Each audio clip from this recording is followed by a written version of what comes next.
Imagina que te dan un mapa de Estados Unidos y te piden que señales el sonido del país, no una ciudad, no una bandera, el sonido. A finales del siglo XIX, ese sonido sería metálico, sería hierro golpeando hierro, sería vapor escapando de una caldera, sería el silbido de un tren entrando a una estación mientras una multitud se aparta con el corazón en la garganta. Sería el crujido constante de los muelles, los mástiles, los cables tensos, los gritos de los estibadores, el polvo de carbón pegándose a la ropa. Sería el rugido de una ciudad que crece demasiado rápido como para pedir permiso. Estados Unidos entra en modo aceleración. No es una metáfora, es una realidad física. Líneas de ferrocarril trazadas como cicatrices que se multiplican, puentes que conectan lo que antes estaba aislado. Mercancías que pasan de tardar semanas a tardar días, fortunas que no se heredan, se fabrican. Y en medio de esa aceleración aparece una idea nueva, peligrosa. Si controlas el movimiento, controlas el futuro. En ese mundo nace el mito que vamos a seguir hoy. No es solo la historia de una familia rica, es la historia de una familia que impuso un estándar de riqueza. Una familia cuyo apellido llegó a sonar como una unidad de medida, como si el dinero, de pronto, tuviera un apellido. Vanderbilt.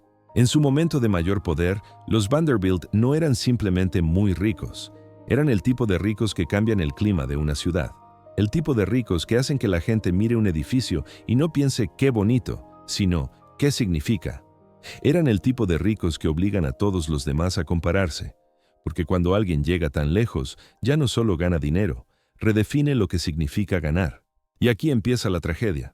Porque este documental no es la historia fácil de gastaron demasiado y se arruinaron. Eso sería cómodo. Eso sería una moraleja rápida. Y la realidad, como siempre, es más incómoda. Lo que vamos a contar es cómo cambian las reglas del poder. Cómo una fortuna que parece indestructible puede empezar a deshacerse sin que nadie escuche el primer crujido. Cómo una dinastía puede perder el control incluso mientras conserva el apellido. Cómo el dinero puede seguir existiendo y aún así dejar de obedecerte. Durante las próximas 2 horas vamos a seguir un arco claro, casi inevitable. Ascenso, coronación social, fragilidad invisible, caída y ecos actuales.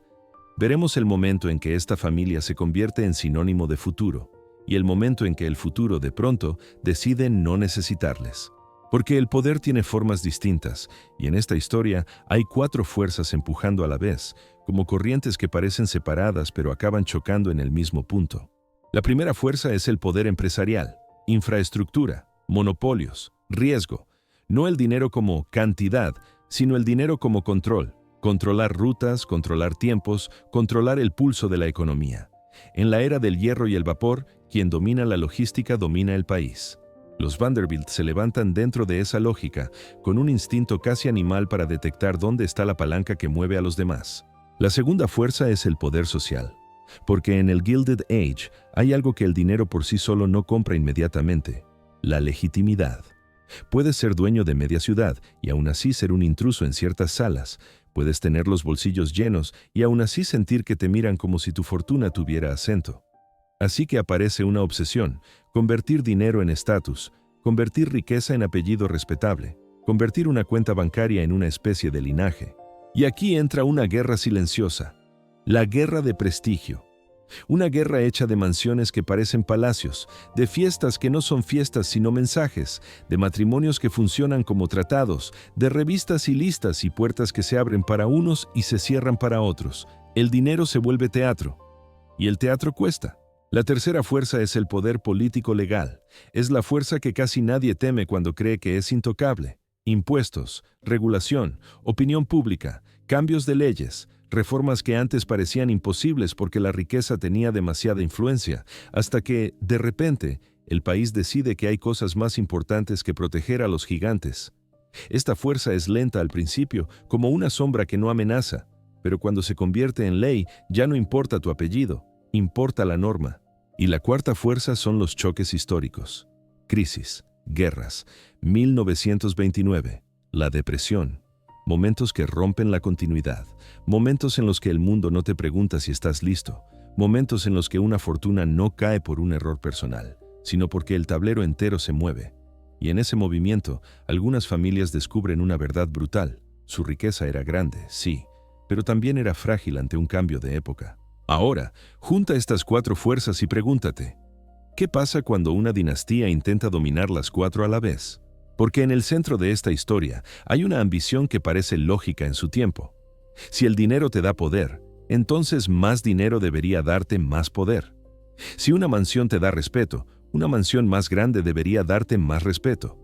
Si un apellido se fortalece con prestigio, entonces el prestigio se puede construir como se construye una vía férrea, a base de inversión y voluntad. Y durante un tiempo funciona. Funciona tan bien que el mundo empieza a asumir que esa fortuna es un hecho de la naturaleza, que los Vanderbilt siempre estarán ahí, que su riqueza no es un pico, sino una montaña eterna, que son parte del paisaje, como un río o como el puerto. Y ese es el instante más peligroso, cuando el poder deja de sentirse como algo que hay que defender cada día y empieza a sentirse como algo que simplemente es. Porque el dinero, incluso el dinero inmenso, no es inmortal. Y el control, incluso el control absoluto, tiene enemigos invisibles. Uno de esos enemigos es la multiplicación. Una fortuna concentrada en una mano puede moverse como una lanza.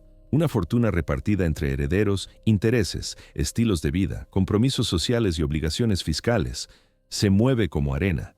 Sigue siendo mucha arena, pero ya no golpea igual, ya no manda igual. Otro enemigo es la identidad. Al principio, la sociedad admira al hombre que se hizo a sí mismo. Luego empieza a preguntarse cuánto costó que alguien se hiciera tan grande. Y esa pregunta, cuando se vuelve colectiva, cambia el clima. Un apellido que antes era símbolo de futuro puede convertirse en símbolo de exceso. Y en ese momento, la fortuna ya no solo tiene que crecer, tiene que justificarse. Y aquí aparece el primer mini-misterio que vamos a perseguir. ¿Cómo puede una dinastía perder el control sin perder el apellido? ¿Cómo puedes seguir siendo Vanderbilt y al mismo tiempo dejar de ser lo que ese nombre significaba? La respuesta no está en una sola decisión ni en un solo desastre. Está en el proceso, en la suma de pequeñas certezas equivocadas, en el hecho de que las dinastías no suelen caer con un estruendo, sino con un desgaste. Una generación que hereda un imperio y cree que heredó una ley natural, otra que hereda el prestigio y lo confunde con seguridad. Otra que hereda el símbolo y descubre que el símbolo pesa. Y si te parece que esto suena a una historia antigua, quédate con una idea. Lo que vamos a contar no trata solo del pasado, trata de un mecanismo que se repite. El mecanismo por el que una fortuna se convierte en imperio, y el imperio se convierte en relato, y el relato se convierte en carga. Hoy vamos a entrar en el mundo donde esa dinámica se inventó a gran escala. Un mundo donde América decidió que también podía tener aristocracia, pero fabricada con acero, carbón y ambición. Y para entender la caída, primero hay que entender la ambición, la época en la que América decidió inventar su propia aristocracia. Si quieres entender cómo una familia pudo volverse tan rica que parecía estar por encima de la historia, primero tienes que entrar en la atmósfera exacta de su tiempo. Porque el Gilded Age no fue solo una época de dinero, fue una época de velocidad. A Estados Unidos, de pronto, le faltaban manos para construir lo que soñaba. Faltaban rieles, faltaban puertos, faltaban puentes, faltaban bancos, faltaba carbón, faltaba acero y, sobre todo, faltaba una cosa que hoy damos por hecha: coordinación. Había un país enorme creciendo a trompicones, con ciudades que absorbían inmigrantes como un pulmón desesperado, con fábricas que escupían humo como si el humo fuera una prueba de progreso, con calles donde lo nuevo nacía tan rápido que lo viejo no tenía tiempo de desaparecer con dignidad. A eso se le llamó la Edad Dorada. Pero el nombre tenía truco. Dorada por fuera, brillante, reluciente. Mansiones, teatros, óperas, carruajes, vestidos, salones que parecían palacios. Y por dentro, óxido, desigualdad, corrupción, barrios hacinados, accidentes industriales, fortunas hechas con métodos que nadie quería mirar demasiado de cerca. Era un barniz de oro sobre un sistema lleno de tensiones. Y aún así, para quien supiera moverse, era el laboratorio perfecto. Porque en un país donde todo está por construir, el que construye primero no solo gana dinero, define la estructura de lo que vendrá después. La infraestructura en esa época no era un sector más, era el esqueleto del país. Imagina el transporte como una arteria. Si tú controlas por dónde circula la sangre, controlas el cuerpo. Si controlas los trenes, controlas el precio del trigo, del acero, de la madera y de la gente. Si controlas los puertos, controlas quién entra, quién sale, quién comercia. Y si controlas el crédito, controlas el ritmo, aceleras o frenas a voluntad. En el Gilded Age, el poder real no siempre estaba en Washington. Muchas veces estaba en una oficina con mapas, horarios y contratos. Y esto crea una ilusión peligrosa. Si tu negocio no es un producto, sino la estructura que permite que todos los productos existan, empiezas a sentirte indispensable. No solo rico, indispensable. Como si el país te necesitara de la misma forma que necesita el ferrocarril. Como si tu fortuna fuera una consecuencia natural de cómo funcionan las cosas. Ese es el primer ingrediente de una dinastía, una fuente de riqueza que parece inevitable. El segundo ingrediente es psicológico, el nuevo lenguaje del poder.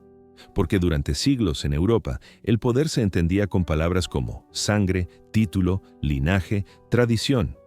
En Estados Unidos, oficialmente, eso estaba mal visto. Era un país que se suponía que había nacido para huir de las aristocracias. Pero el problema con las aristocracias es que, si destruyes una, su espacio queda vacío. Y el vacío atrae. Así que América inventa algo extraño. Una aristocracia sin corona, pero con etiqueta. Sin castillos medievales, pero con mansiones que imitaban castillos. Sin títulos nobiliarios, pero con apellidos que funcionaban como credenciales. En teoría, cualquiera podía llegar. En la práctica, una vez que llegabas, la pregunta ya no era cuánto dinero tenías, la pregunta era, ¿qué significa tu dinero? Ahí empieza el teatro del estatus. Porque cuando la riqueza crece tan rápido, el dinero deja de ser solo un medio para vivir bien. Se vuelve una señal, un idioma. Y como todos los idiomas, tiene reglas no escritas, invisibles pero durísimas. Clubes privados donde no entras aunque tengas fortuna, si no tienes el tipo correcto de reputación. Listas sociales donde un apellido aparece o desaparece como si fuera un veredicto. Salones donde se decide quién es alguien y quién seguirá siendo un nuevo rico por muy grande que sea su cuenta. Y sobre todo, una figura que concentra esa lógica como si fuera un tribunal. La sociedad que legitima o condena. En ese mundo, tener dinero no es el final, es el principio. Y eso empuja a las grandes fortunas a un juego que parece sofisticado, pero es feroz. Convertir riqueza en legitimidad. ¿Cómo se hace eso? Se hace comprando símbolos. Se compra un edificio en la avenida correcta. Se compra arte, pero también se compra el derecho a ser visto comprando arte. Se financia una gala, se preside una fundación, se construye una biblioteca, se dona una sala de conciertos. Cada gesto es una inversión en respetabilidad. Cada fiesta es una declaración de poder. Cada foto, cada invitación, cada asiento en una mesa importante es una pequeña batalla ganada. Y aquí hay un detalle crucial. Este sistema de legitimidad no es estable. Es una carrera. Si una familia construye una mansión enorme, otra familia construye una más grande. Si una organiza un baile inolvidable, otra organiza uno que haga que el anterior parezca pequeño. El estatus se vuelve competencia, y la competencia convierte el dinero en combustible. Al principio, ese combustible impulsa el ascenso, mantiene a la dinastía en movimiento, le da presencia, le da aura, pero al mismo tiempo introduce una fragilidad invisible. El dinero deja de estar al servicio de una estrategia y empieza a estar al servicio de una necesidad. La necesidad de mantener el lugar, de no caer en la lista, de no perder el favor, de no ser el apellido que, de repente, deja de estar de moda. Y aquí viene un pequeño giro, uno que suele pasar desapercibido cuando miramos la época desde lejos. El Gilded Age creó fortunas enormes, sí, pero también creó expectativas gigantescas. Una familia podía sentirse obligada a vivir como si su riqueza fuera infinita, porque su estatus dependía de que pareciera infinita. Y cuando el estatus depende de parecer, empiezas a gastar para sostener la imagen, no para sostener el poder. En ese punto la riqueza ya no es solo lo que tienes, es lo que debes demostrar. Y mientras todo esto sucede, el país empieza a cambiar por debajo. Los mismos trenes que hacen ricas a estas familias conectan ideas, periódicos, movimientos políticos. La misma industria que produce mansiones produce también huelgas. La misma concentración de capital que permite imperios crea resentimiento, y el resentimiento, con el tiempo, busca formas legales de convertirse en control. Pero en el momento en que estas dinastías están coronándose socialmente, es muy fácil creer que nada de eso importa. Porque el mundo parece construido a su medida, porque cada año crecen las ciudades, suben los mercados, se abren nuevas líneas, se inauguran nuevos edificios, porque el futuro parece una línea recta. Y aquí es donde el laboratorio se vuelve trampa. El Gilded Age enseña a los poderosos una lección falsa. Les enseña que el ascenso es permanente, que la expansión es natural, que quien gana seguirá ganando. Y si tú eres la familia que está ganando más que nadie, empiezas a ver tu fortuna como si fuera una ley de la física. Pero la historia no funciona como la física, funciona como un sistema de reglas que cambian. A veces cambian lento, con comisiones, debates, titulares, y a veces cambian de golpe, con un derrumbe, una crisis, una guerra, un cambio de humor colectivo. Y lo que para una dinastía parece una pequeña molestia, un impuesto nuevo, una regulación, una mala prensa, una ola de crítica, puede ser, en realidad, el comienzo del fin de un tipo de poder. Así que antes de hablar de la caída, había que construir el escenario. Un país en expansión, un tablero donde la infraestructura era dominio, un mundo donde el dinero podía comprar casi todo, excepto la tranquilidad de saber que durará. Y en ese escenario aparece un tipo de poder raro, casi incómodo, el del hombre que no quería agradar a nadie, porque podía comprar lo que quisiera. Si en la parte 2 el Gilded Age era el laboratorio, ahora toca ver el primer experimento, el nacimiento del músculo real. Porque antes de las mansiones, antes de los bailes y de las listas sociales, hubo algo mucho más simple y mucho más duro, un muelle, un barco, y la obsesión por llegar antes que el resto. El fundador, el patriarca que levanta todo esto, no necesita una biografía larga para entenderse. Se entiende por su forma de mirar el mundo. Donde otros veían viajes, él veía rutas. Donde otros veían clientes, él veía volumen. Donde otros veían competencia, él veía un problema que se resuelve con control.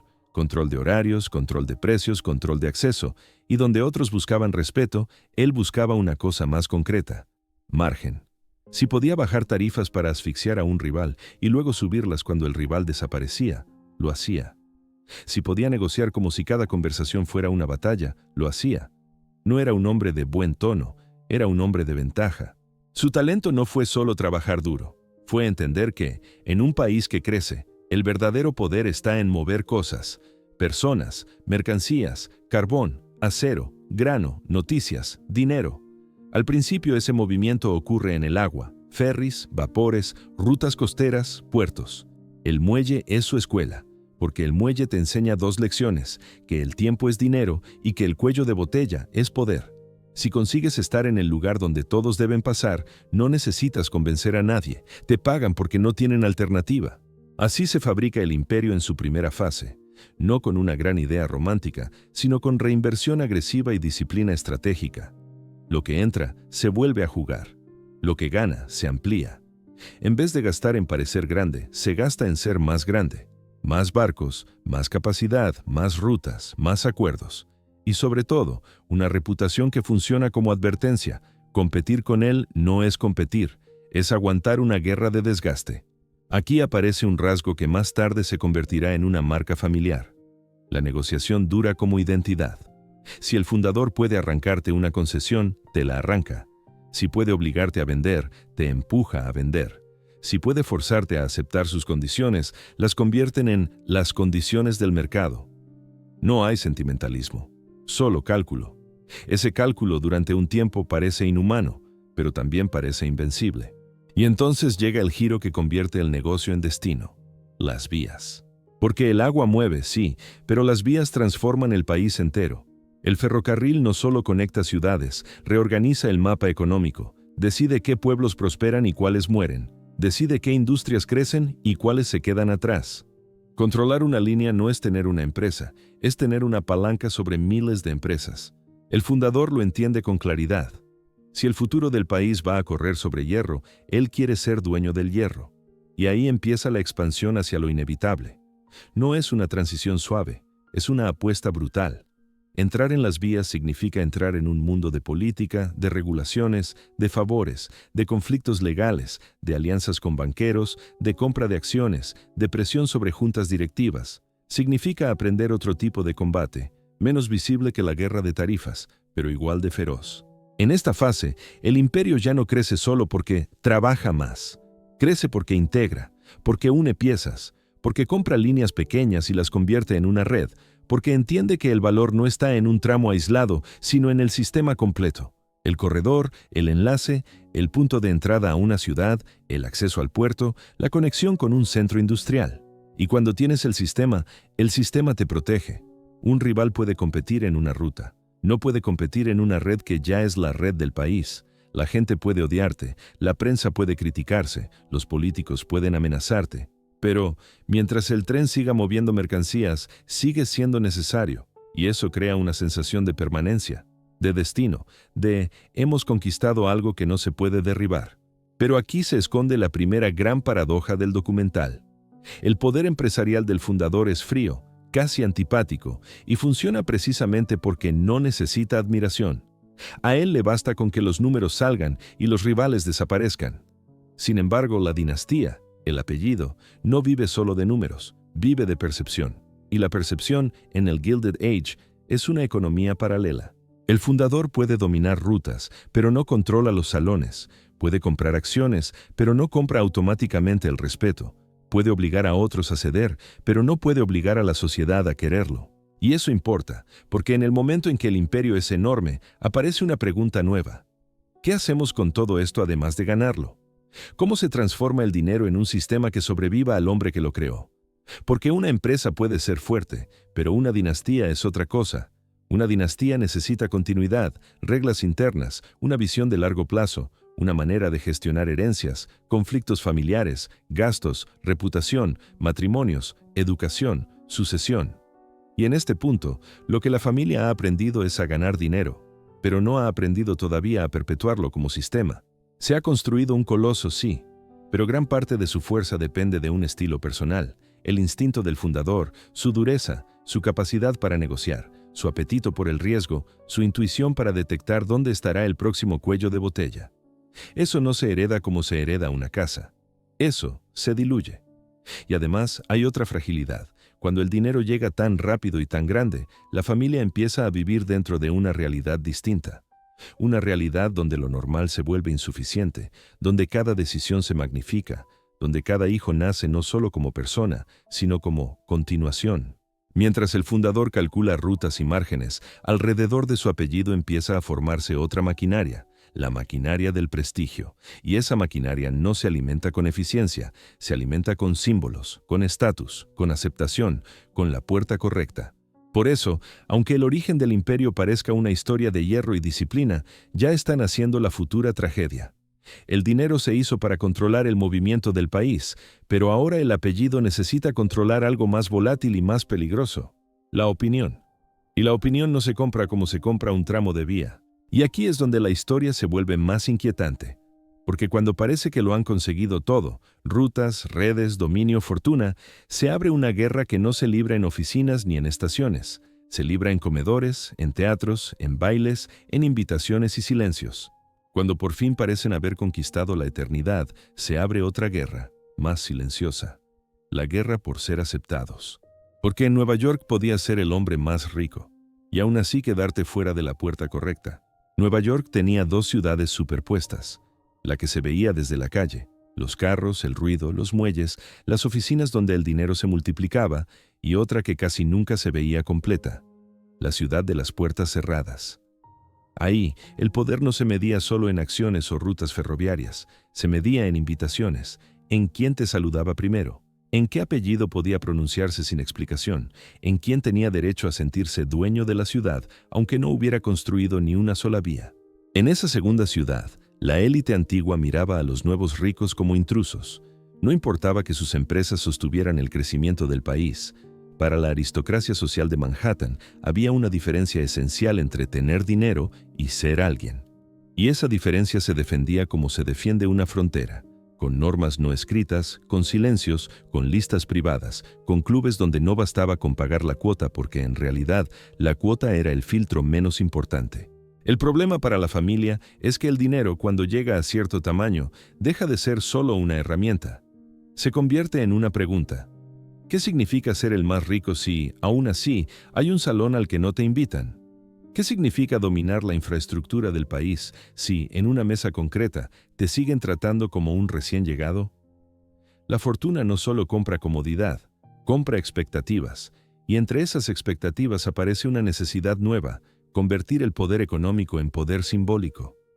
El dinero sin prestigio empieza a sentirse incompleto, como si faltara la última pieza para que el imperio sea verdaderamente real.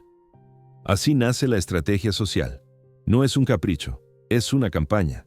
y tiene reglas tan frías como las del negocio, aunque se disfracen de refinamiento.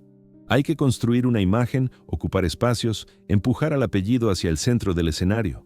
Hay que lograr que el prestigio deje de ser algo que te niegan y se convierta en algo que asumen. Y eso se hace de una manera que, al principio, parece casi infantil, pero en el fondo es brutalmente efectiva, demostrando en público que nadie puede competir contigo, ni siquiera en el terreno donde supuestamente ellos mandan. En esa guerra, el gran evento se convierte en un arma. No es una fiesta, es un asalto, una operación de visibilidad, un golpe sobre la mesa en forma de lámparas, música y mármol. Porque la sociedad del Gilded Age entendía un lenguaje muy concreto, el espectáculo como prueba de derecho. Si podías crear un evento que todos tuvieran que comentar, entonces obligabas a la ciudad a mirarte. Y si obligabas a la ciudad a mirarte, era más difícil ignorarte después. Aquí entra la primera escena icónica, la que funciona como ancla memorable porque resume toda la lógica del periodo. El gran baile de disfraces organizado por Alva Vanderbilt en 1883, en su mansión de la Quinta Avenida. Una fecha, un lugar y un mensaje tan claro que no hacía falta decirlo en voz alta. Alva no estaba organizando una velada para divertirse, estaba organizando un tribunal. Cada invitación era una sentencia. Tú vales lo suficiente como para estar aquí. Cada ausencia era un recordatorio. A ti todavía no te hemos concedido ese derecho. Y sobre todo, era una prueba pública de capacidad. Nadie montaba algo así si no era para demostrar que podía hacerlo. La lista de invitados no era un detalle logístico, era el corazón del plan. Porque la élite antigua, personificada en figuras como Caroline Astor, la gran guardiana del quién es quién, controlaba el acceso como si fuera una propiedad privada. Se hablaba de los 400, ese número simbólico que representaba a la cima social, un círculo tan exclusivo que podía reunirse en teoría en un solo gran salón. Entrar no era un premio, era una transformación. Pasabas de ser un rico a ser parte de la historia. Alba entiende esto como entienden los grandes estrategas. No intenta pedir permiso. Crea una situación donde el permiso se vuelve irrelevante. Si la mansión brilla como un palacio, si el evento se convierte en tema de conversación obligatoria, si la ciudad entera habla de esa noche, entonces la frontera social empieza a moverse. Y lo más importante, fuerza a los guardianes del estatus a reaccionar, porque ignorar algo así es difícil cuando todos, incluso los que te siguen, están mirando hacia allí. En esa noche, el lujo no es solo lujo, es lenguaje. Es una frase escrita con diamantes. Yo también puedo definir la cima. Y es aquí donde el documental empieza a cambiar de ritmo, porque aparece una figura clave para el drama. Alba como arquitecta del ascenso social. No es un personaje secundario. Es el motor humano de una parte de la tragedia. Ambición, control, imagen. Una mente capaz de convertir cada detalle doméstico en política. Alba entiende que las mansiones no son casas, son argumentos. No se construyen para vivir, se construyen para demostrar. Cada escalera es una declaración, cada salón es un escenario, cada fachada es una forma de decir, mi apellido merece estar en la misma frase que los tuyos. Y cuando una mansión se convierte en argumento, el gasto deja de tener límite claro, porque ya no responde a necesidad, sino a comparación. No se trata de tener suficiente, se trata de tener más que el otro. Y cuando el estatus es competencia, el dinero deja de ser herramienta y se convierte en combustible. Pero el combustible tiene una propiedad peligrosa. Cuanto más lo quemas, más normal se vuelve quemarlo. Lo extraordinario se convierte en estándar. Un evento no basta, necesitas el siguiente. Una mansión se vuelve la anterior, necesitas otra.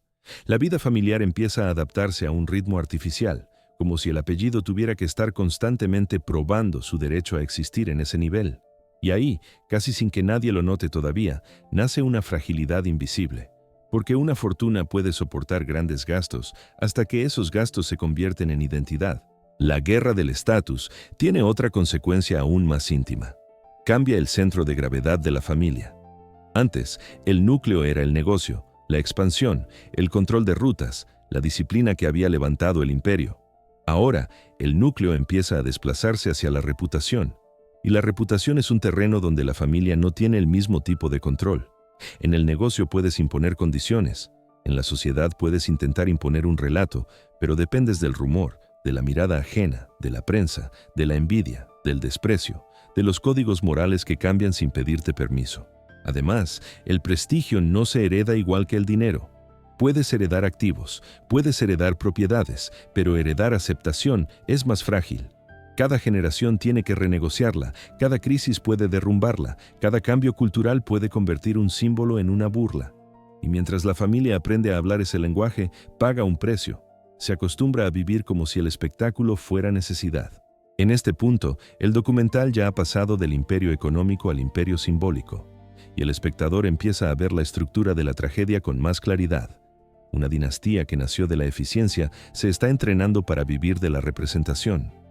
Una familia que aprendió a conquistar rutas está aprendiendo a conquistar miradas. Y aunque parezca que todo va hacia arriba, la pregunta se vuelve inevitable. ¿Qué pasa cuando el mundo deja de premiar el mismo tipo de espectáculo? ¿Qué pasa cuando cambian las reglas y lo que antes era grandeza empieza a parecer exceso? Porque cuando una mansión es un argumento, también puede convertirse en evidencia. Cuando una fiesta es un asalto social, también puede convertirse en un símbolo que otros usan en tu contra. Y cuando el prestigio se construye a fuerza de demostrar, la familia corre el riesgo de olvidar algo básico, que el verdadero enemigo de una dinastía no siempre está fuera. A veces está dentro, en la forma en que se acostumbra a vivir. Y ahí es donde la transición se vuelve natural, casi inevitable. Porque si el estatus se construye con piedra y oro, también se construye con algo más frágil, la familia por dentro. Hay un momento en la vida de cualquier dinastía en el que el dinero deja de ser una conquista y se vuelve un clima. Mientras el fundador está vivo, la fortuna tiene una sola dirección: avanzar. Cada decisión, por dura que sea, tiene un centro claro. La familia puede discutir, quejarse, incluso temerle, pero sabe quién manda y por qué. El imperio se comporta como un cuerpo con un solo corazón, y entonces el fundador muere. En el caso de esta historia, esa muerte no es solo una fecha en un calendario, es un cambio de naturaleza. El hombre que había hecho de la riqueza un acto de voluntad desaparece, y lo que queda ya no es un proyecto, sino un sistema. Un sistema gigantesco, pesado, lleno de piezas que funcionan solo si alguien sabe leerlas. De pronto, la fortuna no necesita tanto carisma como administración. No necesita tanto instinto como disciplina. No necesita tanto audacia como control de daños. En ese instante, el imperio se convierte en algo menos romántico y más peligroso: una herencia. Porque heredar un negocio no es lo mismo que construirlo. Quien lo construye suele tener una relación íntima con el riesgo. Lo entiende, lo respira, lo mide con la piel.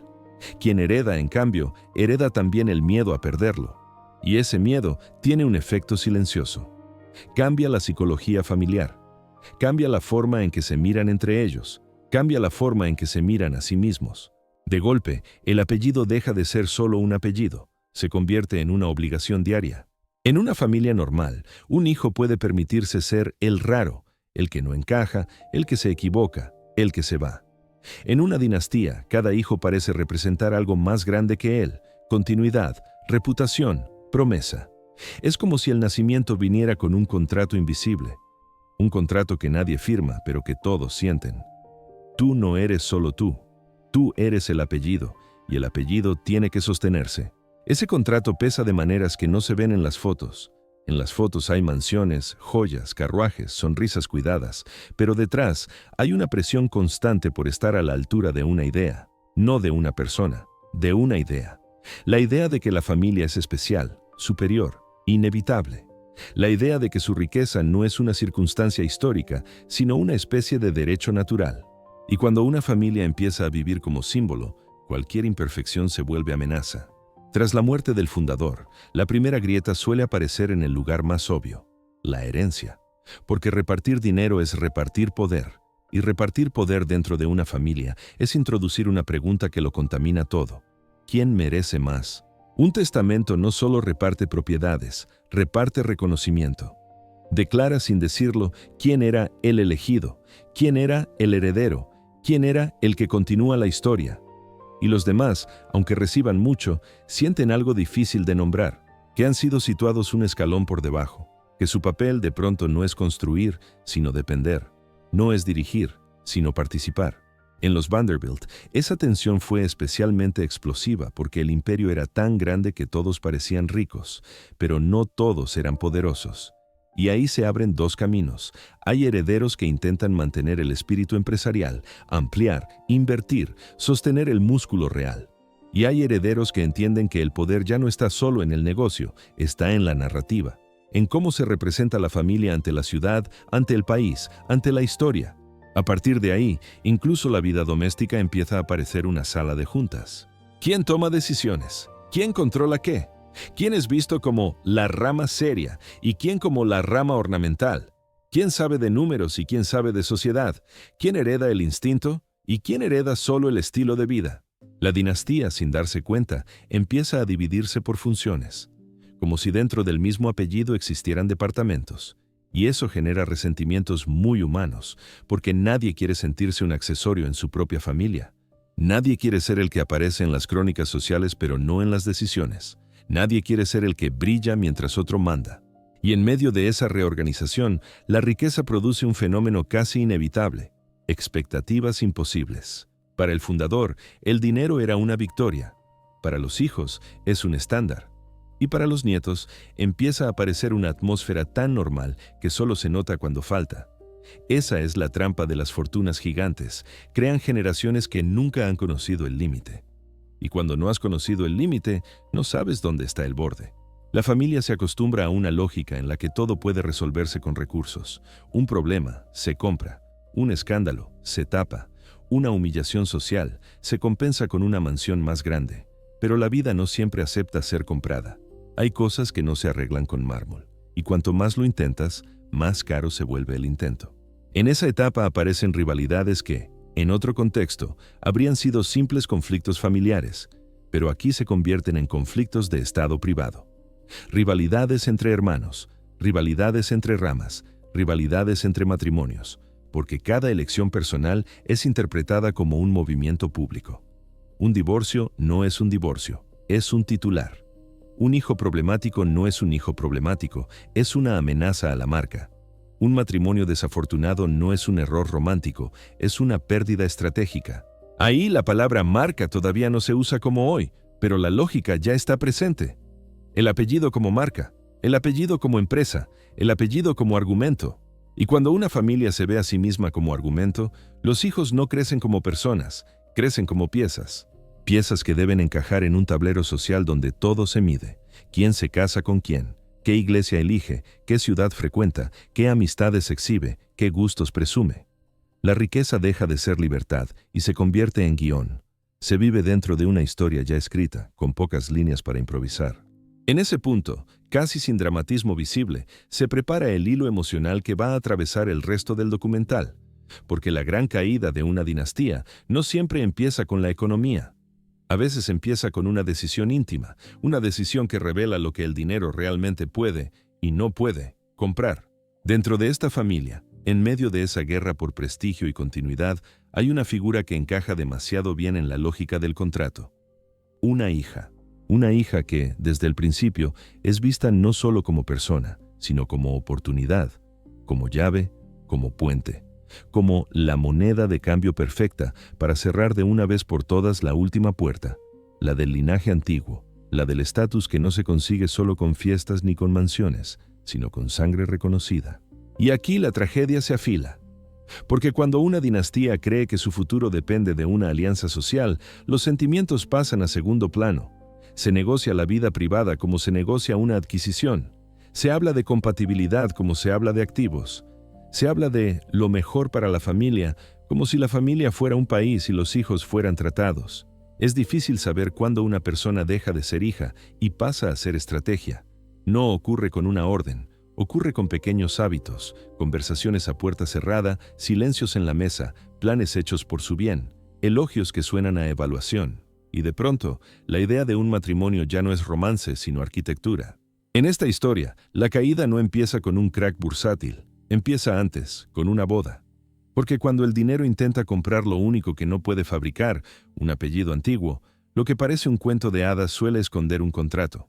Y el contrato tiene un nombre: Consuelo. Consuelo no nació para ser libre, nació para representar una idea. Imagina la escena. Una casa donde cada habitación es más grande que la vida real, donde los pasillos parecen diseñados para que el eco recuerde quién manda y donde hasta el silencio tiene etiqueta. Consuelo Vanderbilt crece rodeada de objetos que gritan fortuna, mármol, oro, lámparas como constelaciones privadas, pero su educación no está pensada para que descubra quién es, sino para que aprenda a obedecer, a encajar, a sonreír cuando toca y a callar cuando conviene. Su infancia es una preparación para un destino que otros ya han escrito.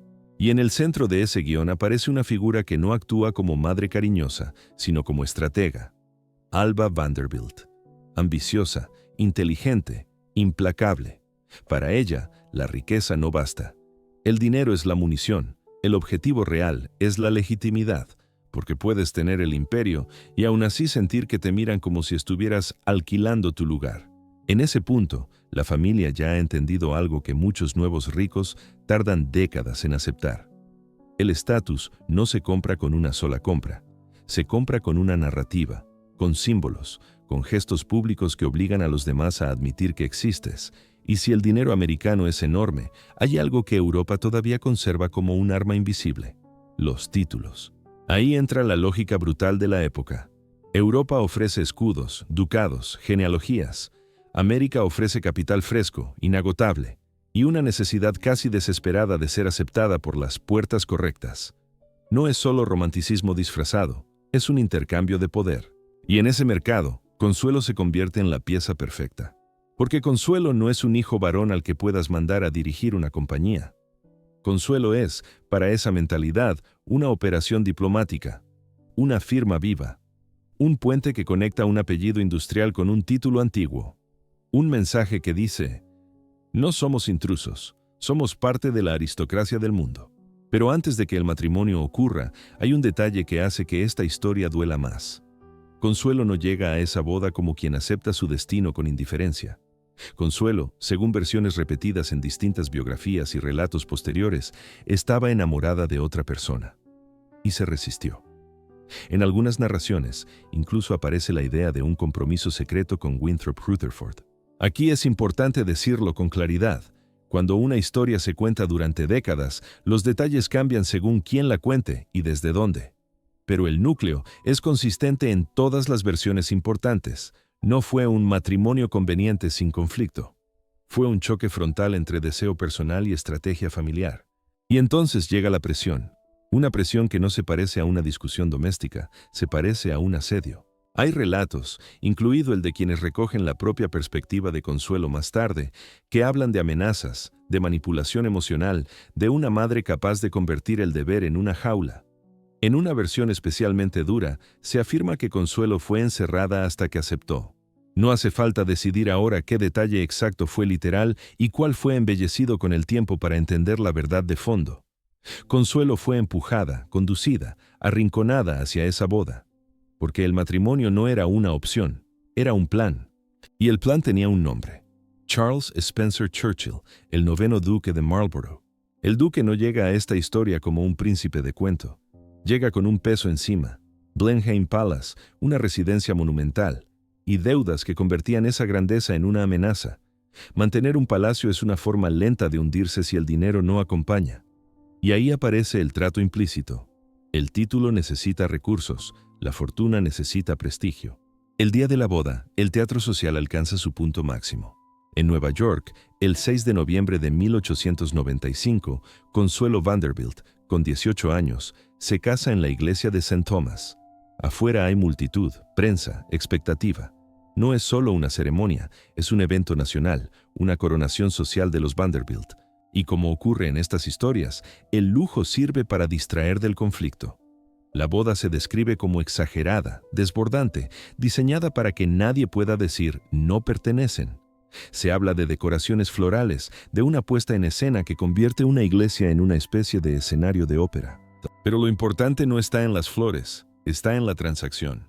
Porque aquí conviene detenerse en lo que realmente se intercambiaba. Las cifras exactas varían según la fuente y la forma de contabilizarlo, pero todas coinciden en lo esencial.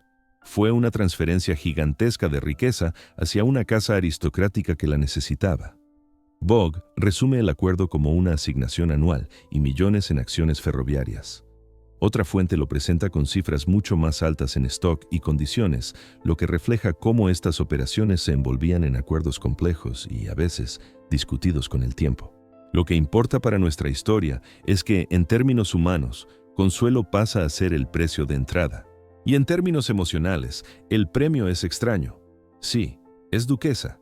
Sí, tiene el título. Sí, su madre ha ganado la guerra del estatus de un modo que ninguna fiesta podía garantizar. Pero Consuelo no gana pertenencia. Porque pertenecer no es un documento. Pertenecer no es una corona. Pertenecer es sentir que el lugar al que llegas te recibe como persona, no como inversión. Y ese choque cultural es brutal. Consuelo cruza el Atlántico para vivir en una Inglaterra que mira a las herederas americanas con una mezcla de admiración y desprecio. Las necesitan, pero las juzgan. Ella llega con un apellido que grita «nuevo dinero», a un sistema que vive de aparentar que nada cambia, aunque esté cambiando por dentro. Y aquí aparece la metáfora perfecta del documental. La fortuna puede comprar prestigio, pero no puede comprar amor, ni respeto real, ni una identidad tranquila. Si lo miras desde lejos, parece un triunfo social. Si lo miras desde dentro, es una operación quirúrgica que deja cicatrices invisibles. Hay un detalle especialmente frío en algunas narraciones, la idea de que, incluso en el momento de la unión, ya existía distancia emocional. De nuevo, según relatos recogidos en biografías y reconstrucciones posteriores, el matrimonio no fue el inicio de un gran romance, sino de una convivencia tensa, marcada por expectativas incompatibles. Y ahora, con Consuelo ya convertida en la duquesa, es cuando podemos entender por qué esta parte del documental es tan importante. Porque Consuelo no es solo un personaje trágico. Es el espejo que revela la verdad del dinero en el Gilded Age. La riqueza puede mover estructuras, puede abrir puertas, puede sostener palacios, pero también puede obligarte a vivir una vida que no elegiste. Y si esta historia todavía nos atrapa hoy, si sigue siendo icónica, es porque suena moderna. La presión familiar, la imagen pública, el intercambio entre lo que quieres y lo que debes, la idea de que el éxito social puede sentirse como una derrota personal. Y aquí viene la pregunta que deja esta parte clavada en el espectador. Si una de las mujeres más ricas del país no pudo comprar su propia vida, ¿qué era entonces lo que realmente controlaba esa dinastía? Porque el control no estaba en el dinero, estaba en el relato, en la necesidad de demostrar, en el miedo a volver a ser intrusos. Y eso nos lleva al rehook, sin golpes de efecto, solo con una sensación que crece. Mientras Consuelo se transforma en símbolo al otro lado del océano, en casa el imperio entra en una década donde el dinero ya no se comporta como antes. Las reglas empiezan a moverse bajo sus pies, lentamente al principio, casi de forma imperceptible, como si la fortuna por primera vez tuviera algo parecido a un límite. Porque el verdadero enemigo de una dinastía no siempre es otra familia. A veces es el cambio de reglas. Hay un momento casi imperceptible cuando lo miras desde dentro de una mansión, en el que un país deja de aplaudir a sus vencedores. No ocurre de golpe. No hay una fecha exacta que puedas encerrar en un marco. Es más bien un cambio de clima, como cuando el aire se vuelve más frío sin que nadie sepa decir en qué minuto empezó el otoño. Durante años, la riqueza extrema se ha contado como una historia de energía nacional. Mira lo que estamos construyendo. Puentes, vías, puertos, edificios que suben como si el cielo fuese un techo que alguien se atrevió a empujar. En ese lenguaje, los grandes magnates son motores. Se les admira incluso cuando se les teme. Se les critica, sí, pero con la misma fascinación con la que se mira una máquina enorme, peligrosa, ruidosa, pero capaz de mover el mundo. El problema es que el país aprende con el tiempo a hacer una pregunta incómoda. ¿Mover el mundo hacia dónde? Y sobre todo, ¿para quién? Porque mientras una familia levanta un palacio como si fuera una declaración de victoria, a pocas calles la vida se vive con otro tipo de arquitectura. Habitaciones pequeñas, jornadas largas, salarios ajustados, huelgas, tensión. En la misma ciudad conviven dos realidades que apenas se tocan. Y cuando esas realidades empiezan a mirarse de frente, la admiración se vuelve otra cosa. Sospecha. La prensa cambia. Los sermones cambian. Las conversaciones en la calle cambian. El millonario deja de ser el hombre hecho a sí mismo y empieza a aparecer en el imaginario popular una figura que no solo ganó, sino que ganó demasiado. El pecado no es tener dinero. El pecado es ser enorme, ser tan grande que el resto del país tiene que adaptarse a ti, como si tu éxito fuese una ley física. Y entonces aparece el Estado. No como un enemigo directo al principio, sino como una nueva presencia en la mesa, un árbitro que, hasta hace poco, apenas se atrevía a entrar en el juego. En el mundo del ferrocarril, por ejemplo, la presión para frenar abusos y prácticas injustas se convierte en legislación. En 1887 se aprueba la Interstate Commerce Act, que crea un mecanismo federal para vigilar prácticas ferroviarias y regular un sector que se había vuelto vital para el país.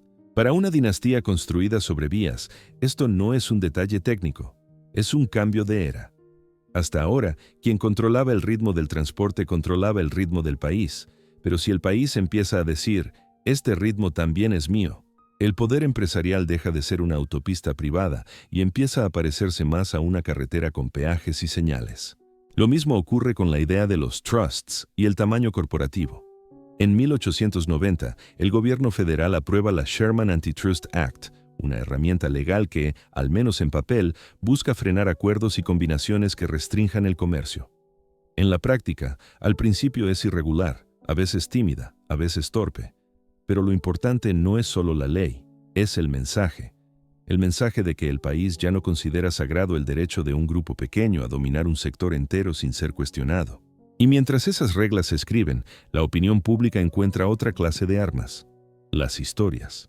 A finales del siglo XIX y principios del XX, la exposición de la desigualdad deja de ser un rumor y se vuelve relato. Libros, reportajes, fotografías, investigaciones. Jacob Riis publica How the Other Half Lives en 1890, mostrando al gran público realidades urbanas que muchos preferían no mirar. Y en los años siguientes, los muckrakers, así se les llamará, excavan en corrupción, abusos, redes de influencia.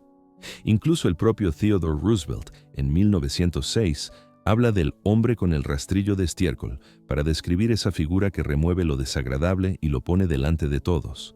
En este nuevo escenario, una dinastía ya no lucha solo por dinero, lucha por narrativa, por reputación, por la sensación de legitimidad. Y aquí está el detalle cruel. Para una familia como los Vanderbilt, el lujo era un idioma. Una mansión no era solo un espacio para vivir, era una forma de decir pertenecemos. Pero en cuanto el país se vuelve más sensible a la desigualdad, esa misma mansión puede empezar a decir otra cosa sin que la familia cambie nada. Nos separamos. Es como si, de pronto, el símbolo empezara a trabajar en tu contra. Y eso te obliga a gastar de manera diferente. Ya no gastas solo para impresionar a tus iguales, gastas para defenderte del mundo. Gastas en filantropía para equilibrar la percepción. Gastas en cultura para ennoblecer el apellido. Gastas en eventos y apariciones para controlar el relato. Y gastas, sobre todo, en mantener un estándar que ya no es un lujo, es una expectativa. Mientras tanto, la vida íntima sigue corriendo en paralelo, como una corriente subterránea.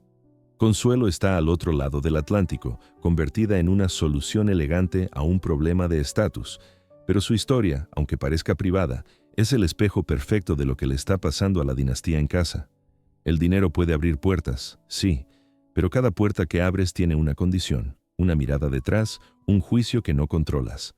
Y el país, poco a poco, empieza a reclamar lo que antes parecía impensable, una porción mayor del pastel. El siglo avanza hacia reformas fiscales y nuevas formas de recaudación. La idea de que la riqueza extrema debe contribuir más deja de ser radical y empieza a volverse política real. En 1913 se ratifica la 16ª enmienda, que permite el impuesto federal sobre la renta. No es que ese día una familia pierda todo, pero el terreno cambia bajo sus pies.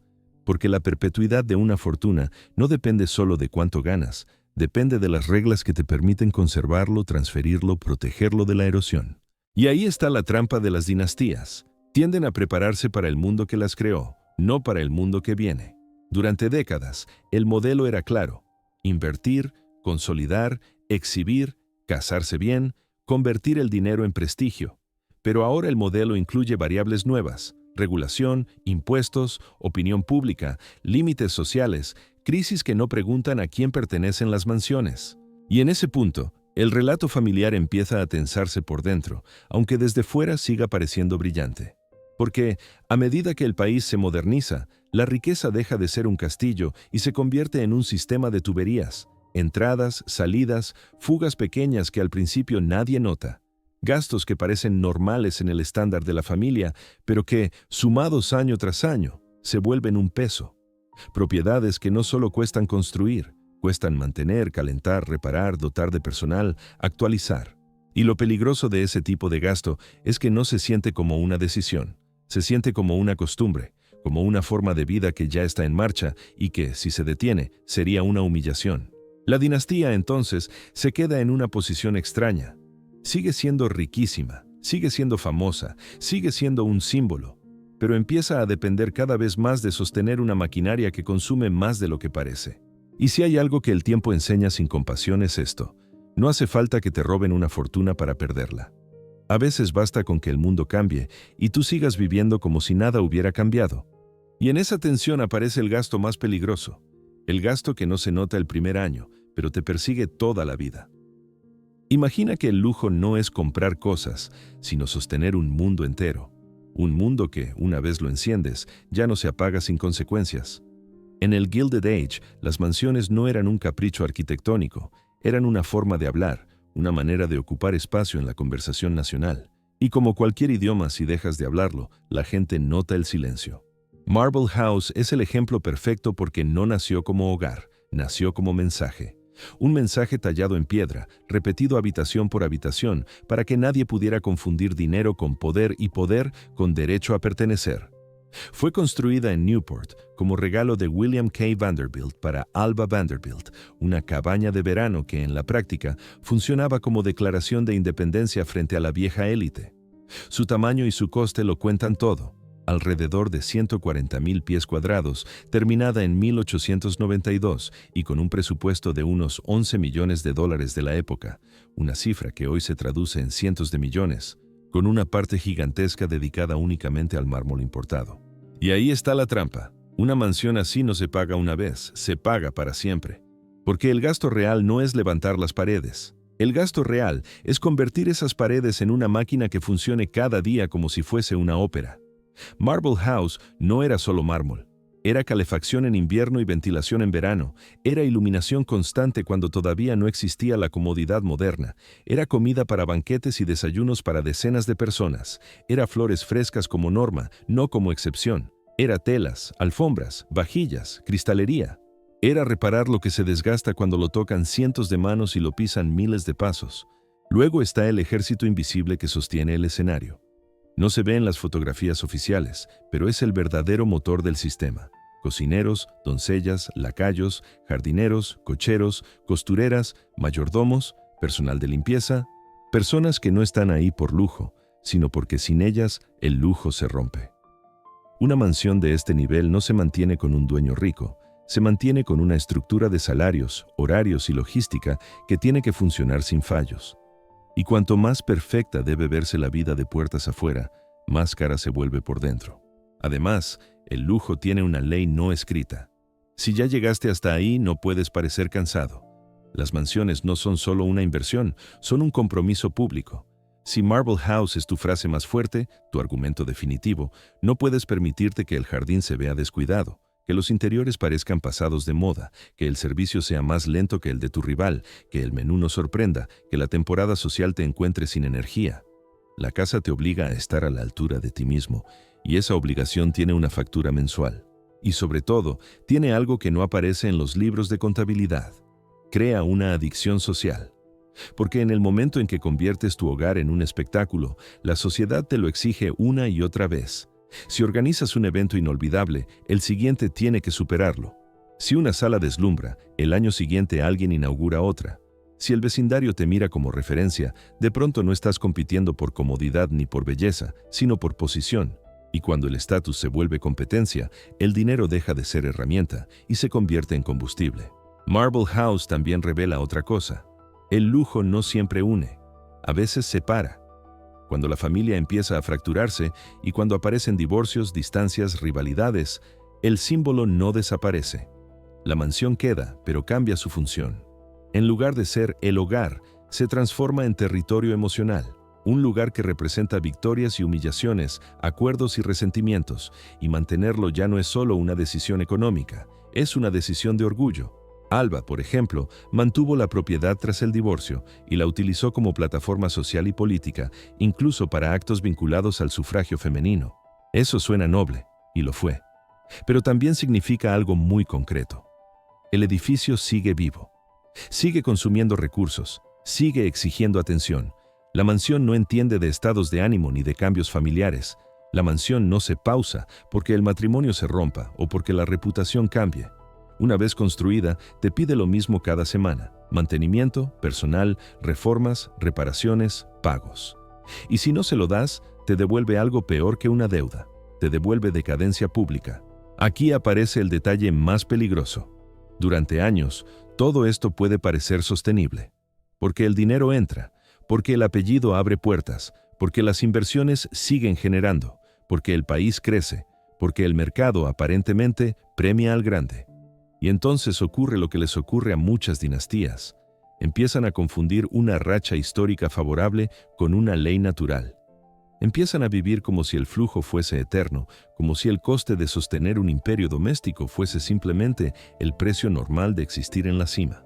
Pero el lujo, cuando se vuelve sistema operativo, tiene una consecuencia silenciosa: reduce el margen de maniobra. Cuanto más caro es tu mundo, menos toleras la incertidumbre. Necesitas que nada cambie. Necesitas que la economía obedezca. Necesitas que la reputación aguante. Necesitas que el país no se vuelva contra ti. Y sobre todo, necesitas que la manera en que ganaste el dinero siga funcionando igual. Hasta aquí, todo parece excesivo pero sostenible. Si asumimos una cosa, que el dinero siempre seguirá llegando igual. Hay una ilusión que acompaña a casi todas las grandes fortunas. La idea de que el dinero se hereda igual que se hereda un nombre, como si el apellido fuera una caja fuerte que pasa de mano en mano sin perder peso. Pero una fortuna no es una piedra, es un organismo. Y el organismo, cuando crece, empieza a tener un problema que la gente de fuera rara vez ve: se divide. Porque el imperio de una familia suele nacer como un bloque. Una visión, un mando, una forma de tomar decisiones sin pedir permiso. El fundador negocia, arriesga, compra, vende, reinvierte. Todo obedece a una lógica central: yo decido. Ese es el músculo real. Ese es el secreto de por qué el dinero parece infinito. No solo hay riqueza, hay control. Pero luego el fundador muere, y de pronto el bloque se convierte en trozos. Un trozo para el hijo mayor, otro para el segundo, otro para la hija, otro para la viuda, otro para los nietos, otro para los abogados, porque cada reparto trae un ejército de documentos. Y con cada generación, el árbol genealógico se multiplica como una fábrica. Donde antes había una sola mesa, ahora hay reuniones. Donde antes había una firma, ahora hay votos. Donde antes había una dirección, ahora hay discusiones, rivalidades, silencios, gente que quiere conservar y gente que quiere cobrar. Y lo más importante, cada nuevo heredero no hereda solo dinero. Hereda necesidades, hereda el estilo de vida, la expectativa, la presión social de mantener la altura. Hereda el teatro completo. Es como si a cada miembro le entregaran un papel en una obra enorme y les dijeran: no puedes dejar de actuar. Ese es el primer mecanismo silencioso de la caída. La fortuna se fragmenta y con ella se fragmenta el control. Hay familias que sobreviven a eso porque convierten el imperio en un sistema, sociedades bien estructuradas, fideicomisos, reglas internas duras, límites claros, una especie de constitución familiar. Pero muchas dinastías no lo hacen a tiempo, o lo hacen mal, o lo hacen tarde, cuando ya hay resentimiento acumulado y cuando cada parte cree que su versión del legado es la única válida. Y entonces llega el segundo mecanismo, más frío todavía. El siglo XX cambia el contrato entre el rico y el Estado. Durante el Gilded Age, en la práctica, la riqueza extrema podía moverse con una libertad que hoy nos cuesta imaginar. Había impuestos, sí, pero el país todavía no funcionaba con la idea moderna de que el Estado debía capturar una parte estructural de esas fortunas. Y de pronto eso cambia. Entra el impuesto sobre la renta a nivel federal. Empiezan a consolidarse los impuestos sucesorios.